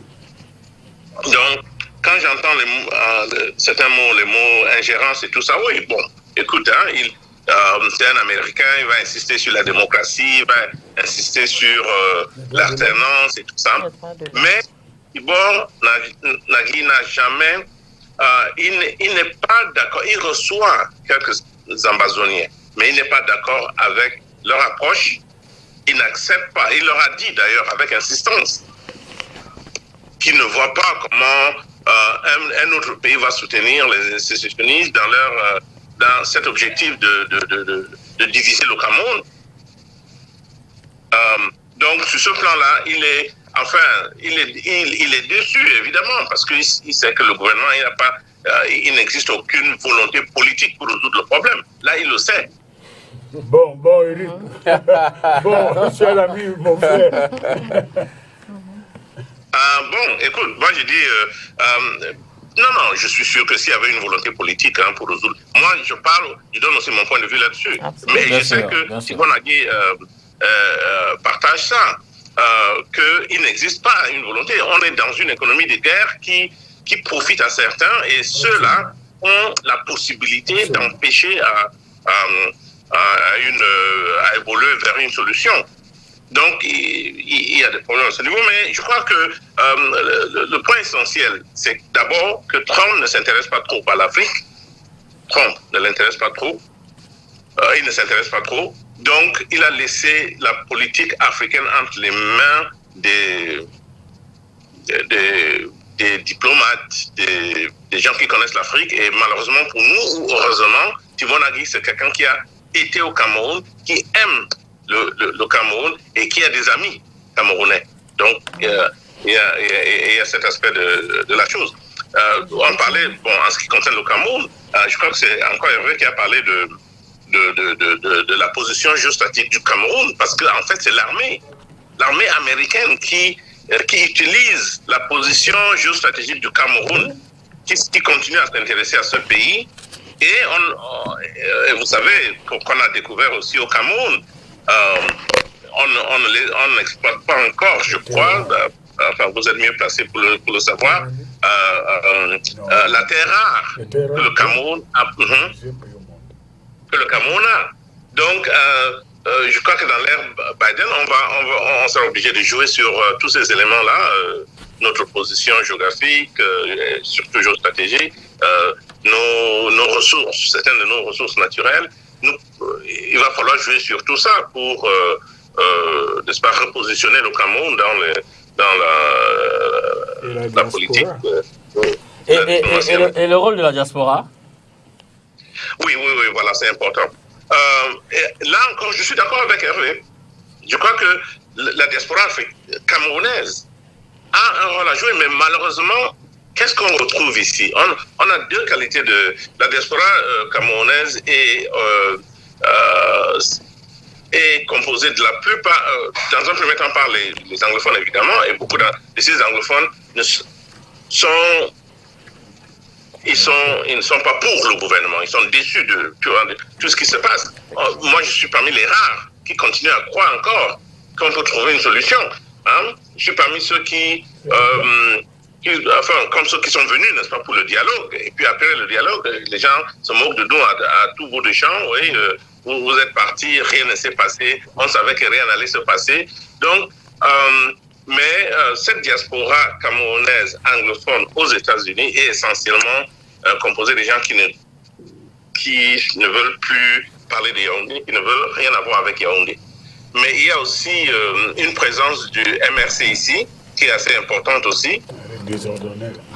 Donc, de manière générale, mais cela dit, il y a beaucoup aussi qui essayent de travailler avec l'ambassadeur ici, qui essayent de présenter, n'est-ce pas, le Cameroun. Mais écoutez, les gars, notre pays a trop de problèmes qu'on aurait pu résoudre. J'ai parlé du problème de la justice, par exemple. J'ai parlé du fait que tous les Américains qui sont allés au Cameroun pour investir, tous sont rentrés. Parce qu'ils trouvent le Cameroun presque impossible de naviguer. Tu vois, le système camerounais. Donc, il y a tous ces problèmes qu'on doit vraiment regarder froidement et voir comment nous pouvons les résoudre. D'accord. Et c'est ça qui va déterminer la qualité de nos rapports avec les États-Unis. Surtout l'administration Biden, quand elle va s'installer au mois de janvier. Allons donc dans la... Christopher Fourmillon, je souhaite qu'il prenne la place de Thibon a dit. Parce qu'on oublie, Eric le sait, on oublie que Christophe Fumio est en position de prendre cette place. Mais comme il disait... Il est bien placé, mais ça m'étonnerait quand... Bon, je connais vos rapports. C'est trop dans la politique camerounaise, mais oui, Christophe Fumio est très bien placé, oui. Ouais, absolument, donc, je suis d'accord avec toi. Mais, comme il dit Eric, quel est le rôle de la diaspora? Nous, quand on était en France, on poussait pour que la France respecte le Cameroun. D'accord. Aux États-Unis, on fait tout pour... Alors, on va dans la projection. On commence par Catherine. Vous allez peut-être débriefer. Et puis, vous voulez poser une question, Eric? Non, pas vraiment, mais je ne souhaite pas qu'on sorte d'ici avec une mauvaise compréhension de mon utilisation du mot ingérence. Hein. D'accord. Déjà, je suis d'accord avec le grand frère Eric qui dit qu'il n'y a pas de volonté politique réelle pour régler la crise anglophone. Parce que parlant du grand dialogue, après le grand dialogue, il y a un certain nombre de recommandations qui ont été prises. Quand on fait le bilan aujourd'hui, ça va vraiment à pas de torture. Le statut spécial qu'on a accordé à ces deux régions-là, on attend encore les retombées. La décentralisation, voici une année qui va finir. On nous dit, OK, ça va démarrer avec les régionales, mais il ne fallait pas attendre une année, c'est-à-dire que, voilà, déclarer la décentralisation en décembre 2019 et faire les régionales. Donc, pour parler aussi de la diaspora, parce que je l'ai entendu dire que la diaspora n'est pas du tout d'accord avec le gouvernement. Je voudrais dire, parce que j'ai parlé aussi avec une ou deux personnes, les lignes sont un peu en train de bouger, surtout avec les dernières atrocités, hein, des enfants tués. Je crois que ça commence à se diviser un peu. Il y en a qui ne sont plus du tout d'accord avec ce qui se passe sur le terrain et qui veulent aujourd'hui qu'on revienne à une situation aux solutions beaucoup plus paisibles. D'accord, dans la projection relation Cameroun-Joe Biden, je vais vous prendre en premier. Comment est-ce qu'on peut l'entrevoir, cette relation-là? Je veux dire, à quoi pourrait-on s'attendre? Évidemment, on regarde du contexte sociopolitique et sécuritaire. Catherine. Alors, moi, j'ai vu, et c'est ce qu'on entend, hein, qu'on est très content du fait que Joe Biden ait gagné, les démocrates reviennent, on va respecter les normes de la diplomatie internationale. Les règles peut-être d'immigration seront beaucoup plus flexibles parce qu'on a vu Trump a usé de tout pour faire asseoir vraiment son hostilité, je veux dire, face au reste du monde. Mais moi, ce que je veux dire, c'est-à-dire que la Goa aussi, on pourra revenir là-dedans. La Goa ne serait pas grand-chose, mais c'est un débat. Parce qu'on n'a pas saisi les opportunités. Voilà, on n'a pas saisi les opportunités présentées par cet accord-là, mais c'est quelque chose qu'on pouvait exploiter. Voilà, à l'avantage du Cameroun. Ce que moi je dis simplement, et je me réfère aux déclarations des présidents, c'est-à-dire que Obama, à une certaine époque, disait que oui, l'Afrique a désormais son mot à dire, mais l'Afrique doit venir sur la table comme un partenaire qui va participer à générer les capacités qui nous permettent d'opérer un changement transformateur. Ça veut dire qu'il ne faut plus qu'on nous porte sur nos dos, que ce soit Trump. Peut-être il l'a fait de manière barbare, excusez-moi le terme, mais j'ai aussi entendu ici que les États défendent uniquement leurs intérêts et pas n'importe quel État. Même les États-Unis font la même chose, que ce soit les républicains ou les démocrates. On va avoir l'assouplissement d'un certain nombre de choses, un retour à la norme par rapport aux relations diplomatiques. Mais je pense qu'aujourd'hui, on doit questionner l'état même de ces relations diplomatiques. C'est-à-dire qu'avant Trump, ces relations diplomatiques avaient produit quoi dans le développement des pays africains et notamment le Cameroun?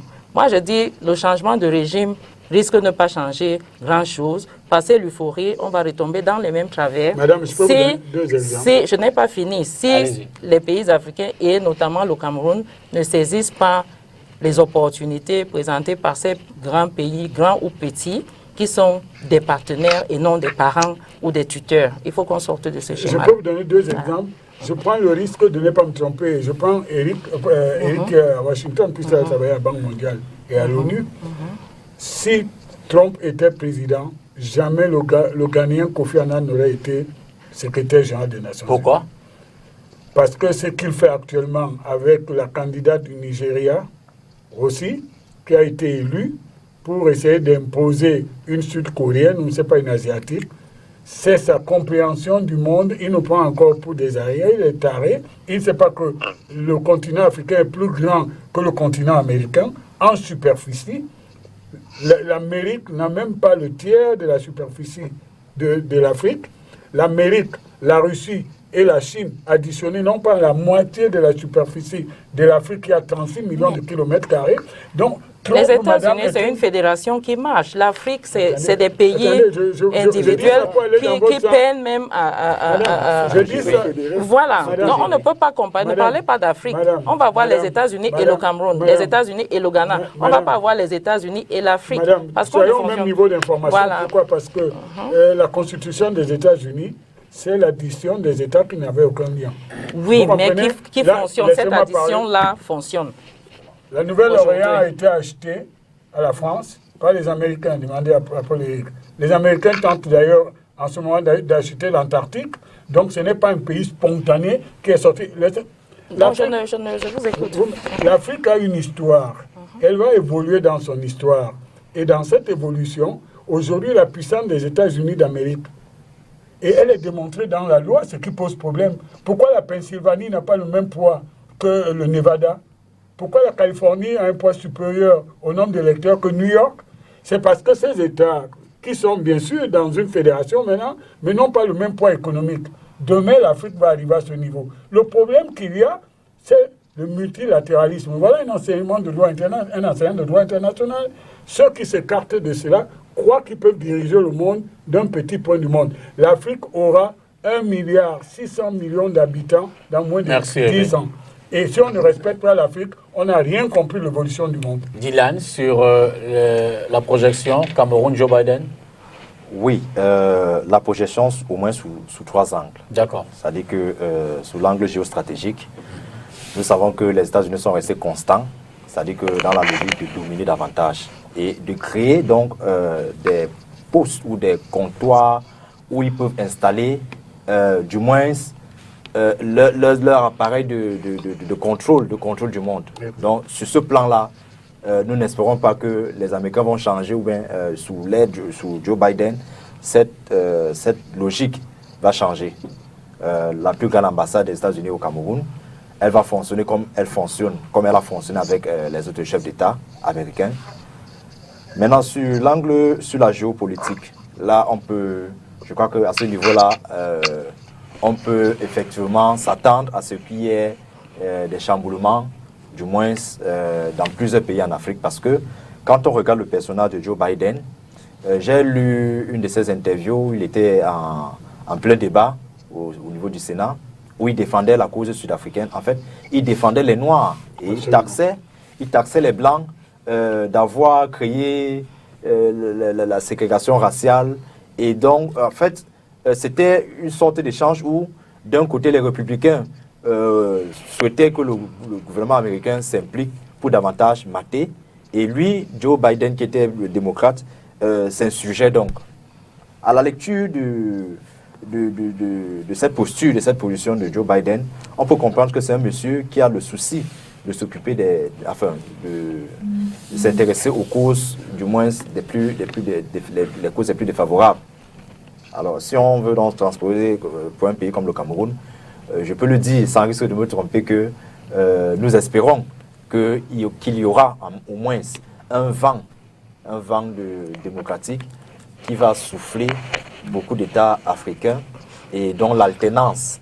Vous voulez aller au pouvoir sans aller aux élections? Allez-y. La démocratie, c'est la démocratie, c'est pas refuser. On n'a pas dit que Joe Biden va créer des attentats ou alors des coups d'État en Afrique.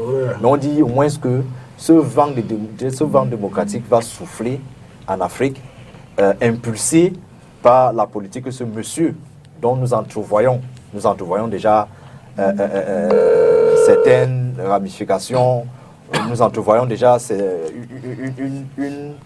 une certaine volonté de Joe Biden, effectivement, de prendre en compte les causes nobles et de les défendre. Maintenant, au niveau économique également, ça peut, du moins, également bouger les lignes. Ça, c'est en ce qui concerne les États africains. Nous pensons que si Joe Biden monte au pouvoir, et tel qu'il est monté au pouvoir, il y aura certaines décisions que forcément, il va surseoir, ou il va bannir les décisions que Donald Trump aurait pris comme la GOA. Nous restons convaincus que... C'est des critères. Oui, bon, je prends juste ça. C'est l'une des sanctions qu'ils ont imposées au Cameroun. Que les il n'y a aucune sanction là-dedans. Du moins, c'est l'un des actes que les États-Unis ont imposé au Cameroun et qui semblait ne pas être bien apprécié de la part du gouvernement. Nous pensons que Joe Biden peut davantage ouvrir au moins ses vannes pour que les économies africaines se démarquent. La Green Card, par exemple, on a connu sur l'ère Trump une diminution des candidats qui... Ça, c'est les intérêts américains. Alors, on exploite la jeunesse africaine. Nous reconnaissons quand même que la diaspora également constitue votre projection un bon levier sur l'administration Joe Biden dans ses relations avec le Cameroun. Je crois que nous avons la possibilité de changer assez radicalement, n'est-ce pas, les relations avec les États-Unis pour deux raisons. D'abord, et je crois que c'est Catherine ou Hervé qui a évoqué ça, la voix des Noirs aux États-Unis. Je crois que les Noirs s'organisent mieux aujourd'hui. Ils ont une voix plus importante. Ils ont réussi enfin, l'élection même de Biden dépend en grande partie, n'est-ce pas, au soutien des Noirs. Lui-même, il le dit. La Géorgie. Nous pouvons exploiter cela. Nous pouvons aussi exploiter cette volonté qui existe chez les Noirs de s'engager avec l'Afrique, de travailler avec l'Afrique. Mais là, il va falloir vendre le Cameroun.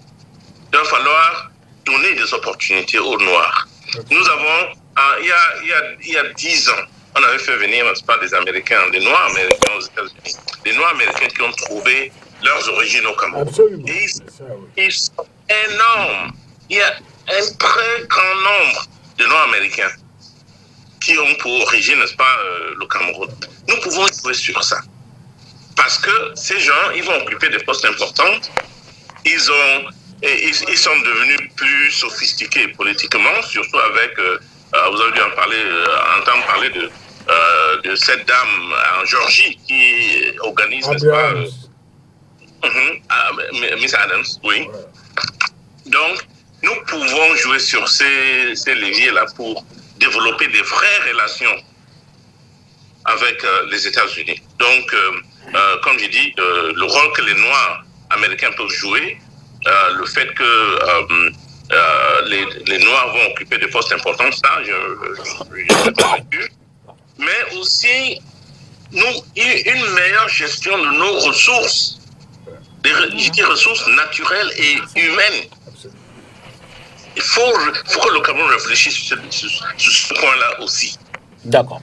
Alors, et puis notre position géostratégique. Donc nous avons des atouts, mais malheureusement notre diplomatie ne semble pas être basée sur quoi que ce soit. Je ne sais même pas sur quelle est la base de notre diplomatie. Alors, Eric, mais moi, le moment est venu où nous pouvons mieux réfléchir et agir en fonction de tous ces éléments-là. Alors, oui. L'un des aspects, certainement, et peut-être le premier ou l'un des plus importants sur lequel on attend cette administration, c'est effectivement la résolution de la crise dans le nord-ouest et le sud-ouest. Et de ce point de vue, vous avez donné des éléments, quand même impressionnants tout à l'heure. D'abord, le nombre de la diaspora est pas de près de 2 millions, un peu plus de 1,6 million des Camerounais qui sont aux États-Unis.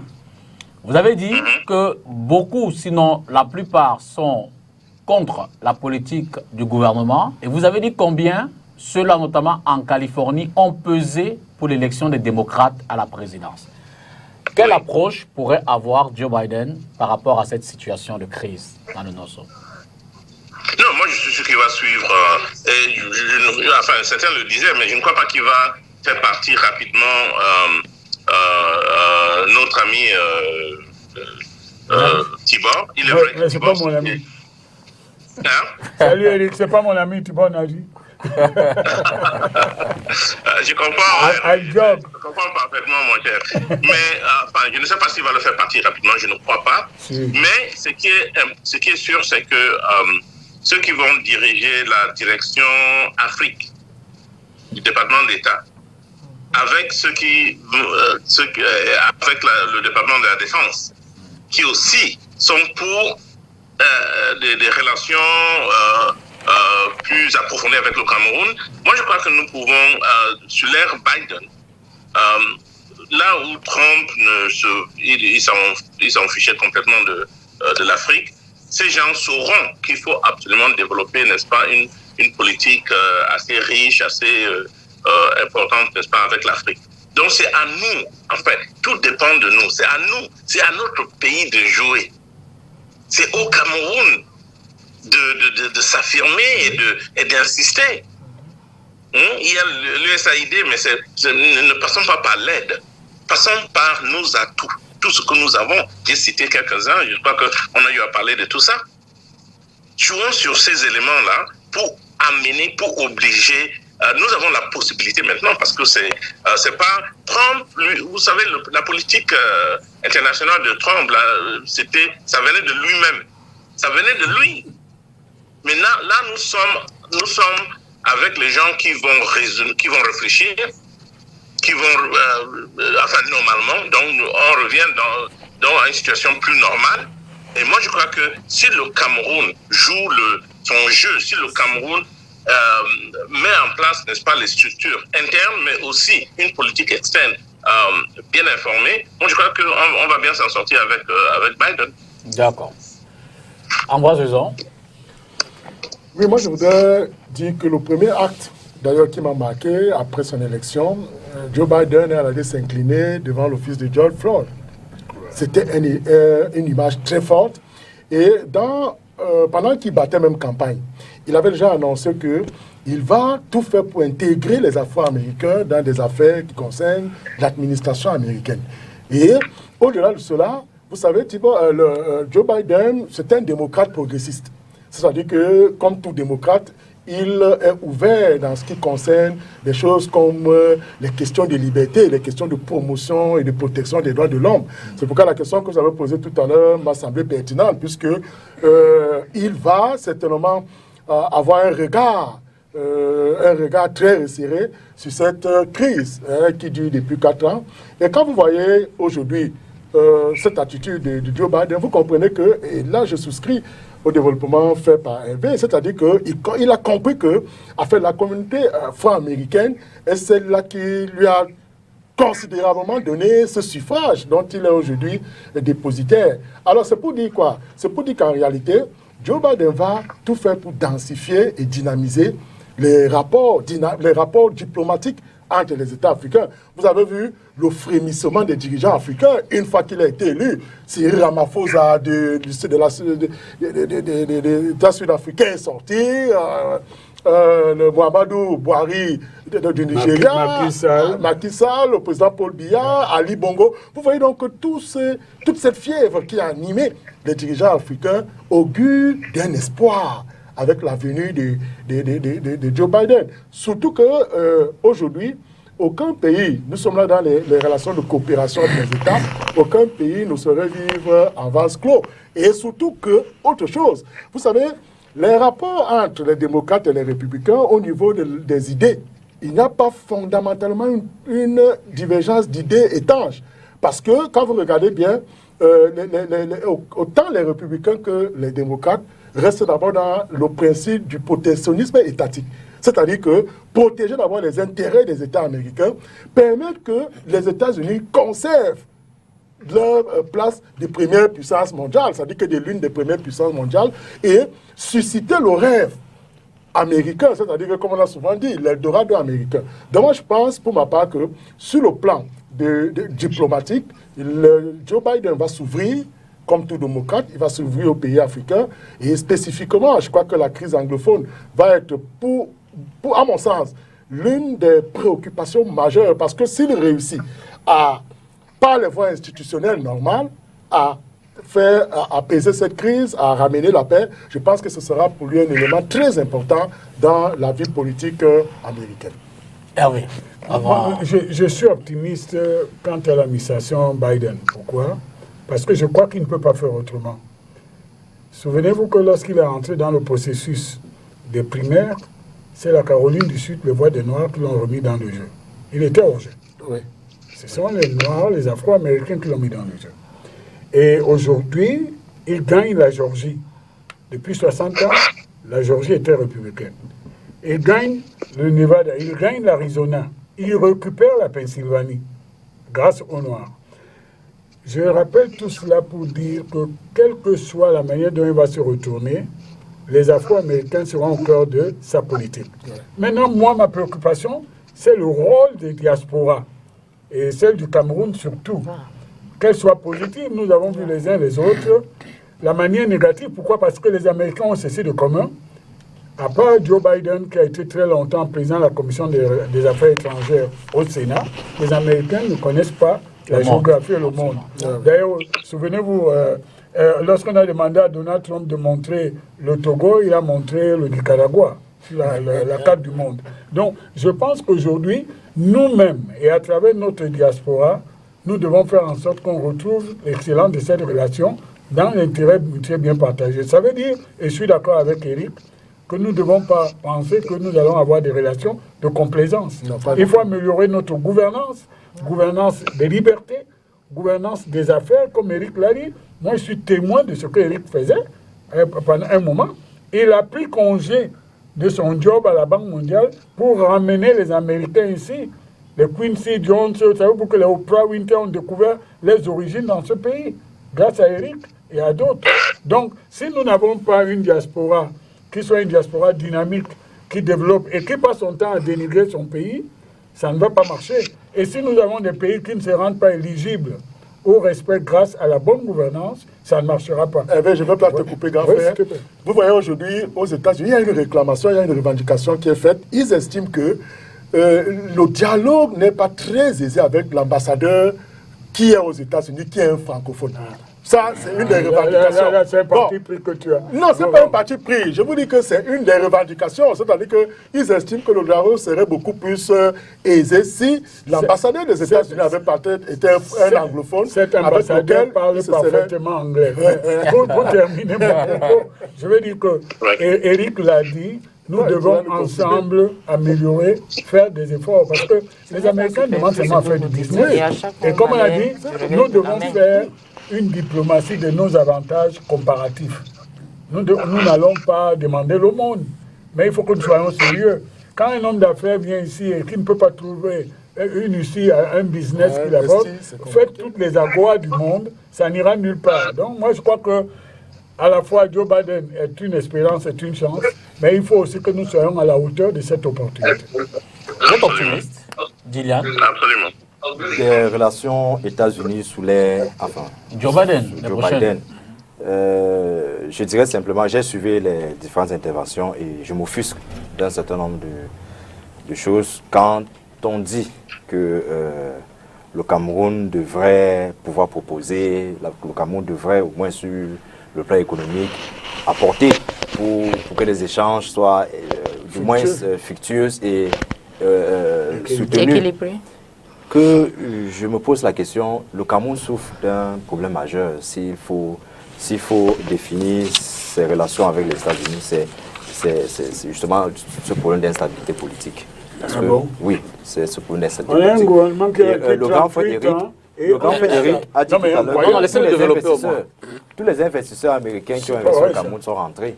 Parce que la justice, justement, ne donne pas cet espace, cette assurance aux investisseurs qu'en fait, ils auront, je veux dire quoi, la sécurité juridique de réussir dans leurs affaires. Et cela participe donc à ce que le Cameroun souffre de ce problème politique. Et nous souhaitons que sous l'ère Joe Biden, que le rapport que les États-Unis auront avec le Cameroun, effectivement, soit axé sur cette question qui nous divise, l'alternance. finalement. C'est ça votre Peut-être pas problème. seulement pour le Cameroun, oui, ça nous Votre suffit, vous le savez. démangeaison, c'est l'alternance. L'alternance au pouvoir, faire asseoir des démocraties véritablement représentatives et respecter justement le contrat que nous sommes donnés. Et je pense qu'à ce moment-là, rappelons-nous, le président Barack Obama, quand il a fait sa tournée africaine, il avait un critère. Il allait dans les pays qu'il estimait être démocratiques. Oui, mais il n'est pas allé dans son propre pays qui n'est pas très démocratique, donc, le Kenya. Donc, bon, vraiment. Donc, on peut donc à suffisance croire que si le Cameroun veut améliorer ses relations avec le reste du monde, ou du moins avec les États-Unis, le Cameroun a le pari de faire asseoir une véritable démocratie pour que le jeu politique soit plus expressif et qu'enfin, les acteurs qui sont les véritables interlocuteurs avec justement ces puissances-là soient des acteurs légitimes pour que les négociations soient, du moins qu'on aspire. Le problème du Cameroun n'est pas Kamto. Ah d'accord, c'est bien. Le problème du Cameroun n'est pas Kamto. Vous voyez, ce n'est pas un problème de personne. Vous savez ce que c'est qu'un pays stable en sciences politiques. Ah oui, laissez-le terminer. Ce n'est pas un problème de personne. Nous disons, si vous voulez qu'on ramène ça à un débat politique, nous, citoyens, nous disons que nous voulons au moins avoir un climat politique assez paisible et propice pour que la vraie démocratie s'exprime. Et que donc, ceux qui vont émaner de ces enjeux-là soient des véritables interlocuteurs avec ces puissances-là, pour que nos échanges ne soient pas des échanges où un président, parce qu'il est redevable à une puissance, a des mains liées, finalement, ne peut pas décider d'un certain nombre de choses pour le bien-être de son pays. À ce niveau-là, je connais le nom du plus grand partenaire commercial des États-Unis, c'est la Chine. Et il y a eu changement de pouvoir en Chine. Elle veut laisser le terminer et puis la Chine est constante dans son système. Une seconde, qu'il termine déjà. D'accord. Vous avez terminé. La Chine est constante dans son système, si vous ramenez la Chine. Allez-y, la Chine n'a terminer. jamais envié une démocratie. C'est le premier partenaire Elle a imposé sa commercial des logique. États-Unis. Gillian, vous avez terminé? Non, je vais chuter. S'il vous plaît. Et donc, je disais donc que avoir la chance d'avoir des dirigeants effectivement légitimes qui auront suffisamment de poids de discuter d'homme à homme avec ces puissances-là, fut-elles les États-Unis, pour qu'enfin nous ayons les vraies retombées d'une véritable coopération dans tout son sens. Merci. Donc rapidement, Catherine, dernière ligne droite. Voilà, moi je voulais dire que je souhaite vraiment bonne chance au président Joe Biden, à qui on demande de résoudre la crise anglophone. Et je réagis rapidement parce que voilà, a soulevé un problème pour dire que l'ambassadeur qui est aux États-Unis, on aurait souhaité qu'il soit d'expression anglaise. Et M. Nkom a balayé cela du revers de la main. Moi, je pense que c'est cette négligence-là. On parle de l'arrogance de Trump, mais je pense que c'est aussi l'arrogance de nos gouvernants qui nous a amenés là où nous sommes aujourd'hui avec la crise au Nozo. Puisque, non, il y avait la même revendication. Vous allez au nord-ouest, vous allez au sud-ouest et vous trouvez des fonctionnaires qui parlent français aux populations qui ne comprennent pas grand-chose. Et on remonte une simple doléance, une simple préoccupation. On ne tient pas compte de ces préoccupations-là en temps réel. Et c'est ça qui, avec effet boule de neige, ça grossit. Et puis, on est dans les questions terroristes aujourd'hui. Donc, c'est cette négligence-là et cette arrogance. Ça n'a pas empêché d'être un brillant haut fonctionnaire, le premier pionnier dans la télévision camerounaise. On écoute les populations, on écoute, on gouverne. Il a été contraint à l'exil. Laissez Catherine. Moi, je vous explique que nous souhaitons bonne chance. Mais si nous continuons, ce que je voulais dire, c'est que si nous continuons avec cette attitude, on a parlé tout à l'heure, le grand dialogue n'a rien donné, c'est-à-dire que c'est d'après vous, madame. N'a rien donné. Donc, on est en train de demander à nos dialogues, si on contourne, si à chaque fois on n'écoute pas le peuple, si à chaque fois on n'écoute pas les aspirations de la base, on va proposer les solutions ready-made, d'accord? Et puis on ne sortira pas de l'auberge et même Biden ne pourra pas nous sortir de la crise anglophone. C'est ce que moi je voulais ajouter. Oui, optimiste. Oui, je l'ai dit tout à l'heure dans mon propos, d'entendre que c'est porteur d'espoir. C'est-à-dire que la nomination de l'élection, autant pour moi, des deux bords est porteuse d'espoir. Au regard, vous avez vu, je l'ai indiqué tout à l'heure, la réaction d'abord des dirigeants africains. Et aussi, au regard, justement, je l'ai particulièrement suivi lors de sa campagne. Il a été très attaché aux valeurs telles que les valeurs de liberté, les valeurs de paix, et surtout les valeurs d'intégration de la communauté afro-américaine dans l'administration américaine. Donc, ce sont des éléments qui, à mon sens, me permettent justement de garder ou bien d'afficher une posture d'espoir. Parce que dans cette histoire-là, toute l'Afrique a les regards rivés. Je vous disais quand même tout à l'heure que ce soit les républicains ou les démocrates, il y a d'abord ceci qu'il faut protéger les intérêts américains. Ça, il n'y a rien à dire. Et surtout, aujourd'hui, vous avez la vision du monde, dans un monde qui est en mutation, dans une sorte de globalisation, de mondialisation. Aujourd'hui, les États-Unis veulent tout faire pour continuer de conserver leur pouvoir, leur place en tant que l'une des puissances mondiales. Donc, ce sera, à mon sens, un mandat. Moi, je voudrais qu'à partir du 20 janvier prochain, on va commencer à voir les premières sorties de Joe Biden. On verra les actes qu'il prendra pour commencer quand même à se projeter vers un avenir pour l'Afrique et spécifiquement pour le Cameroun. Hervé, pour sortir et puis on pourra échanger. Moi, je pense que l'élection de Joe Biden, c'est un peu comme le lever du jour. Hein. C'est-à-dire que l'obscurantisme, on est dans un voyage au bout de la nuit. Et je pense que toutes les agitations qui sont organisées. Maintenant, je pense qu'il fait, c'est un peu court et opportuniste que chacun commence à créer un comptoir pour dire que pour que ça aille mieux, il faut faire ceci. Je voudrais faire remarquer que la plupart des pays qui sont dans les relations avec les États-Unis d'Amérique ne sont pas tous anglophones et que l'ambassadeur de France à Washington n'est pas obligé d'être anglophone. Donc, pour revenir à quelque chose de ils n'ont pas deux langues. Ce que je voulais dire, député, ce que je voulais dire, et je le dis à Eric. Et on n'a jamais dit que les États-Unis avaient uniquement des relations avec les pays anglophones, puisque les États-Unis sont intéressés même par les pays francophones. Moi, j'ai des statistiques qui montrent qu'à l'ambassade, on donne beaucoup plus de visas même aux Camerounais d'expression française. Non, mais je vous dis, on n'a jamais dit que les États-Unis avaient uniquement les relations avec les pays anglophones. Ne me faites pas dire ce que je n'ai pas dit. Vous me l'avez demandé. Allez-y, poursuivez. La deuxième langue, qui risque d'être d'ailleurs la première aux États-Unis d'Amérique dans moins de 10 ans, c'est l'espagnol. Moi, ce qui m'intéresse, c'est le Cameroun, donc on peut toujours... Allez-y. J'aimerais savoir ce qui va se passer ici. C'est pourquoi on a fait c'est pénible d'être dans un débat. Non, c'est pas pénible. C'est la vérité. C'est pas pénible. Ouais.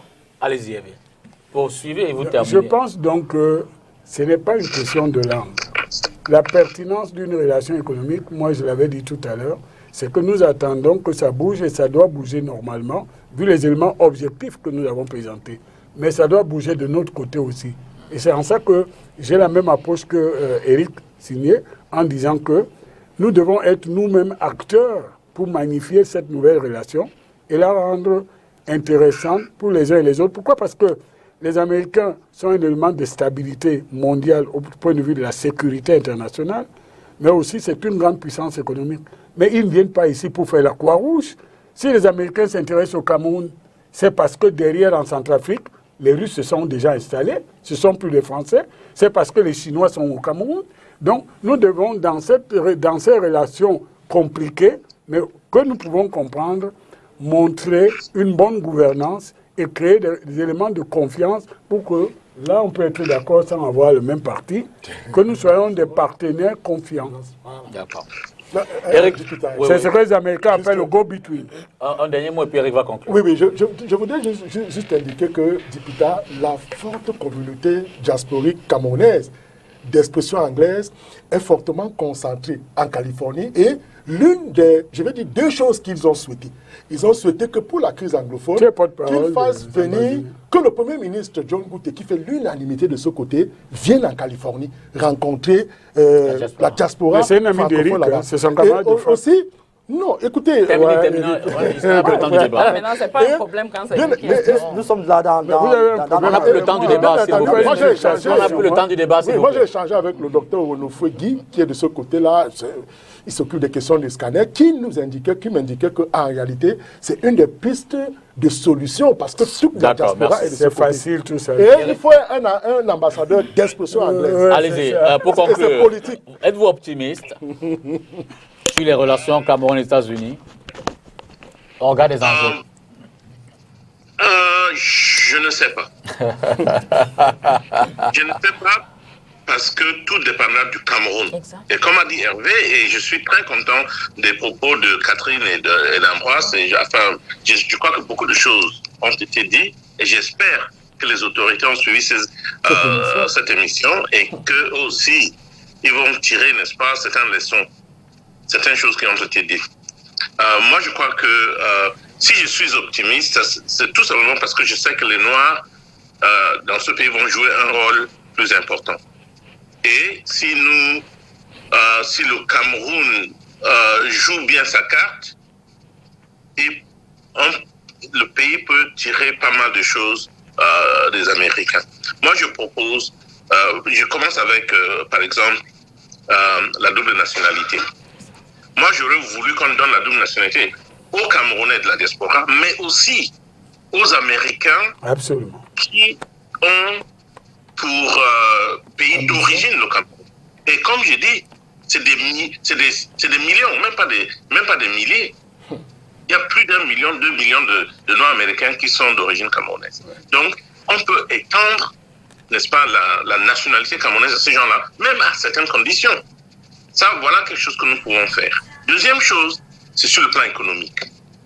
Le Cameroun est au cœur de l'Afrique centrale. C'est le pays moteur de l'économie de cette sous-région. Il faut jouer à fond cette carte. Je crois qu'on n'a rien fait pour promouvoir, n'est-ce pas, une économie régionale. Moi, je crois que c'est le temps de le faire. Et si on le fait, les Américains, on va dicter nos conditions aux Américains. Il y a, je parlerai aussi peut-être de cette crise anglophone qu'on doit résoudre. Tant que cette crise continue, je crois que tout le monde va voir le Cameroun à travers cette crise. Il faut qu'on fasse tout pour résoudre la crise. Moi, j'ai fait mes propositions. J'ai fait dans une lettre au président de la République. Je l'ai dit au Premier ministre, je l'ai dit à M. Famdongo et aux autres autorités. Il faut d'abord... Enfin, je ne veux pas ouvrir le débat ici. On peut, hein? Quand tu veux.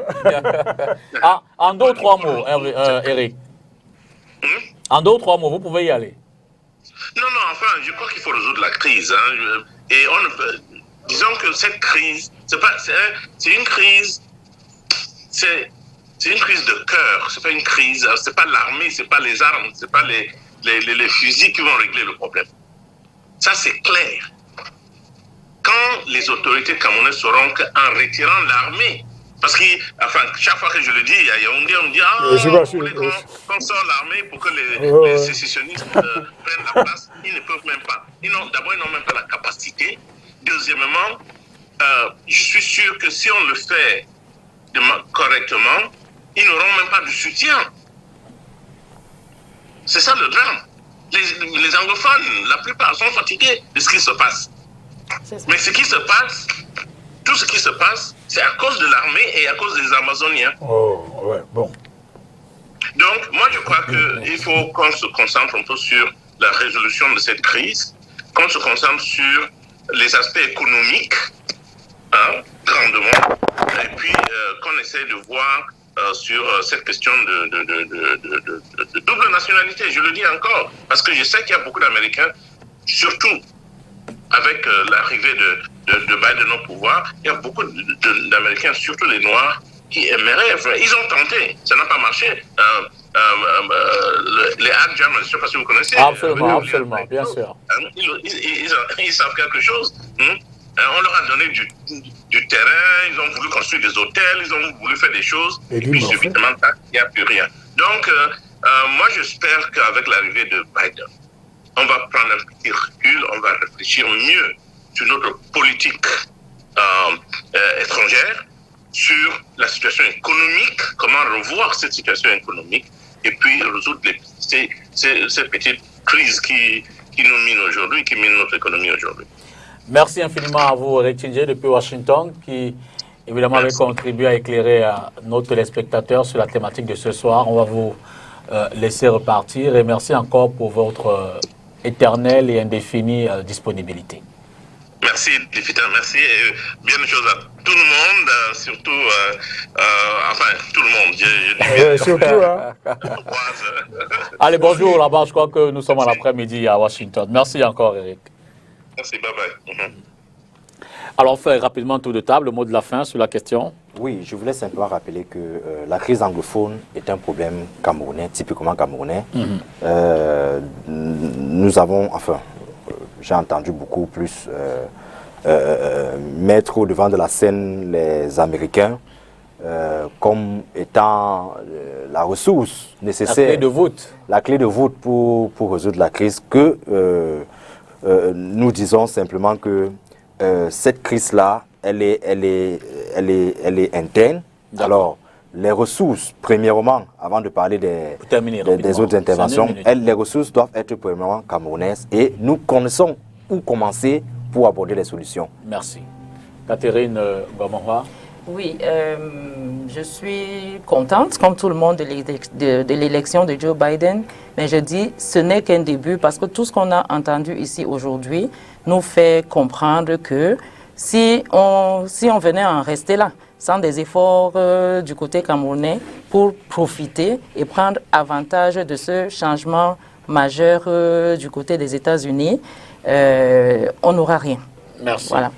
Ambroise Vizol-Somba. Oui, député, cette guerre, j'allais le dire, cette sale guerre a déjà trop duré et fait du mal au peuple camerounais, autant chez les civils qu'auprès de nos forces de défense. Et vous savez que lorsqu'une guerre dure déjà comme c'est le cas, même les solutions commencent à se complexifier. Mais j'ai confiance en l'État du Cameroun qui, à mon sens, a tous les leviers en main pour résoudre cette crise. C'est pourquoi nous demandons aussi à nos sécessionnistes qui semblent être jusqu'au boutistes de déposer aussi les armes. Merci. Hervé Manuel. Moi, je crois que Joe Biden, c'est un jour nouveau qui s'élève dans les relations internationales, dans le cadre du multilatéralisme, mais spécialement dans le cadre des relations entre les États-Unis d'Amérique et l'Afrique, et spécialement encore du Cameroun. Nous devons ensemble être des partenaires qui saisissent cette opportunité pour rendre ces relations dynamiques. Et je pense que l'Amérique apportera sa contribution dans le développement de l'Afrique. Il faut que l'Afrique se rende en position de saisir cette opportunité. Madame, merci. Messieurs, merci à vous également. Mesdames, Messieurs à la maison, merci d'avoir regardé cette autre émission de Cartes sur table. Nous interrogions évidemment les relations Cameroun-États-Unis d'abord, sous l'administration Trump, et surtout sur l'administration à venir, Joe Biden, à partir du 4 janvier 2021, qui sera investi... Du 20 janvier, pardon, 2021, qui sera investi comme président des États-Unis. Après le chant. Bonsoir. Merci.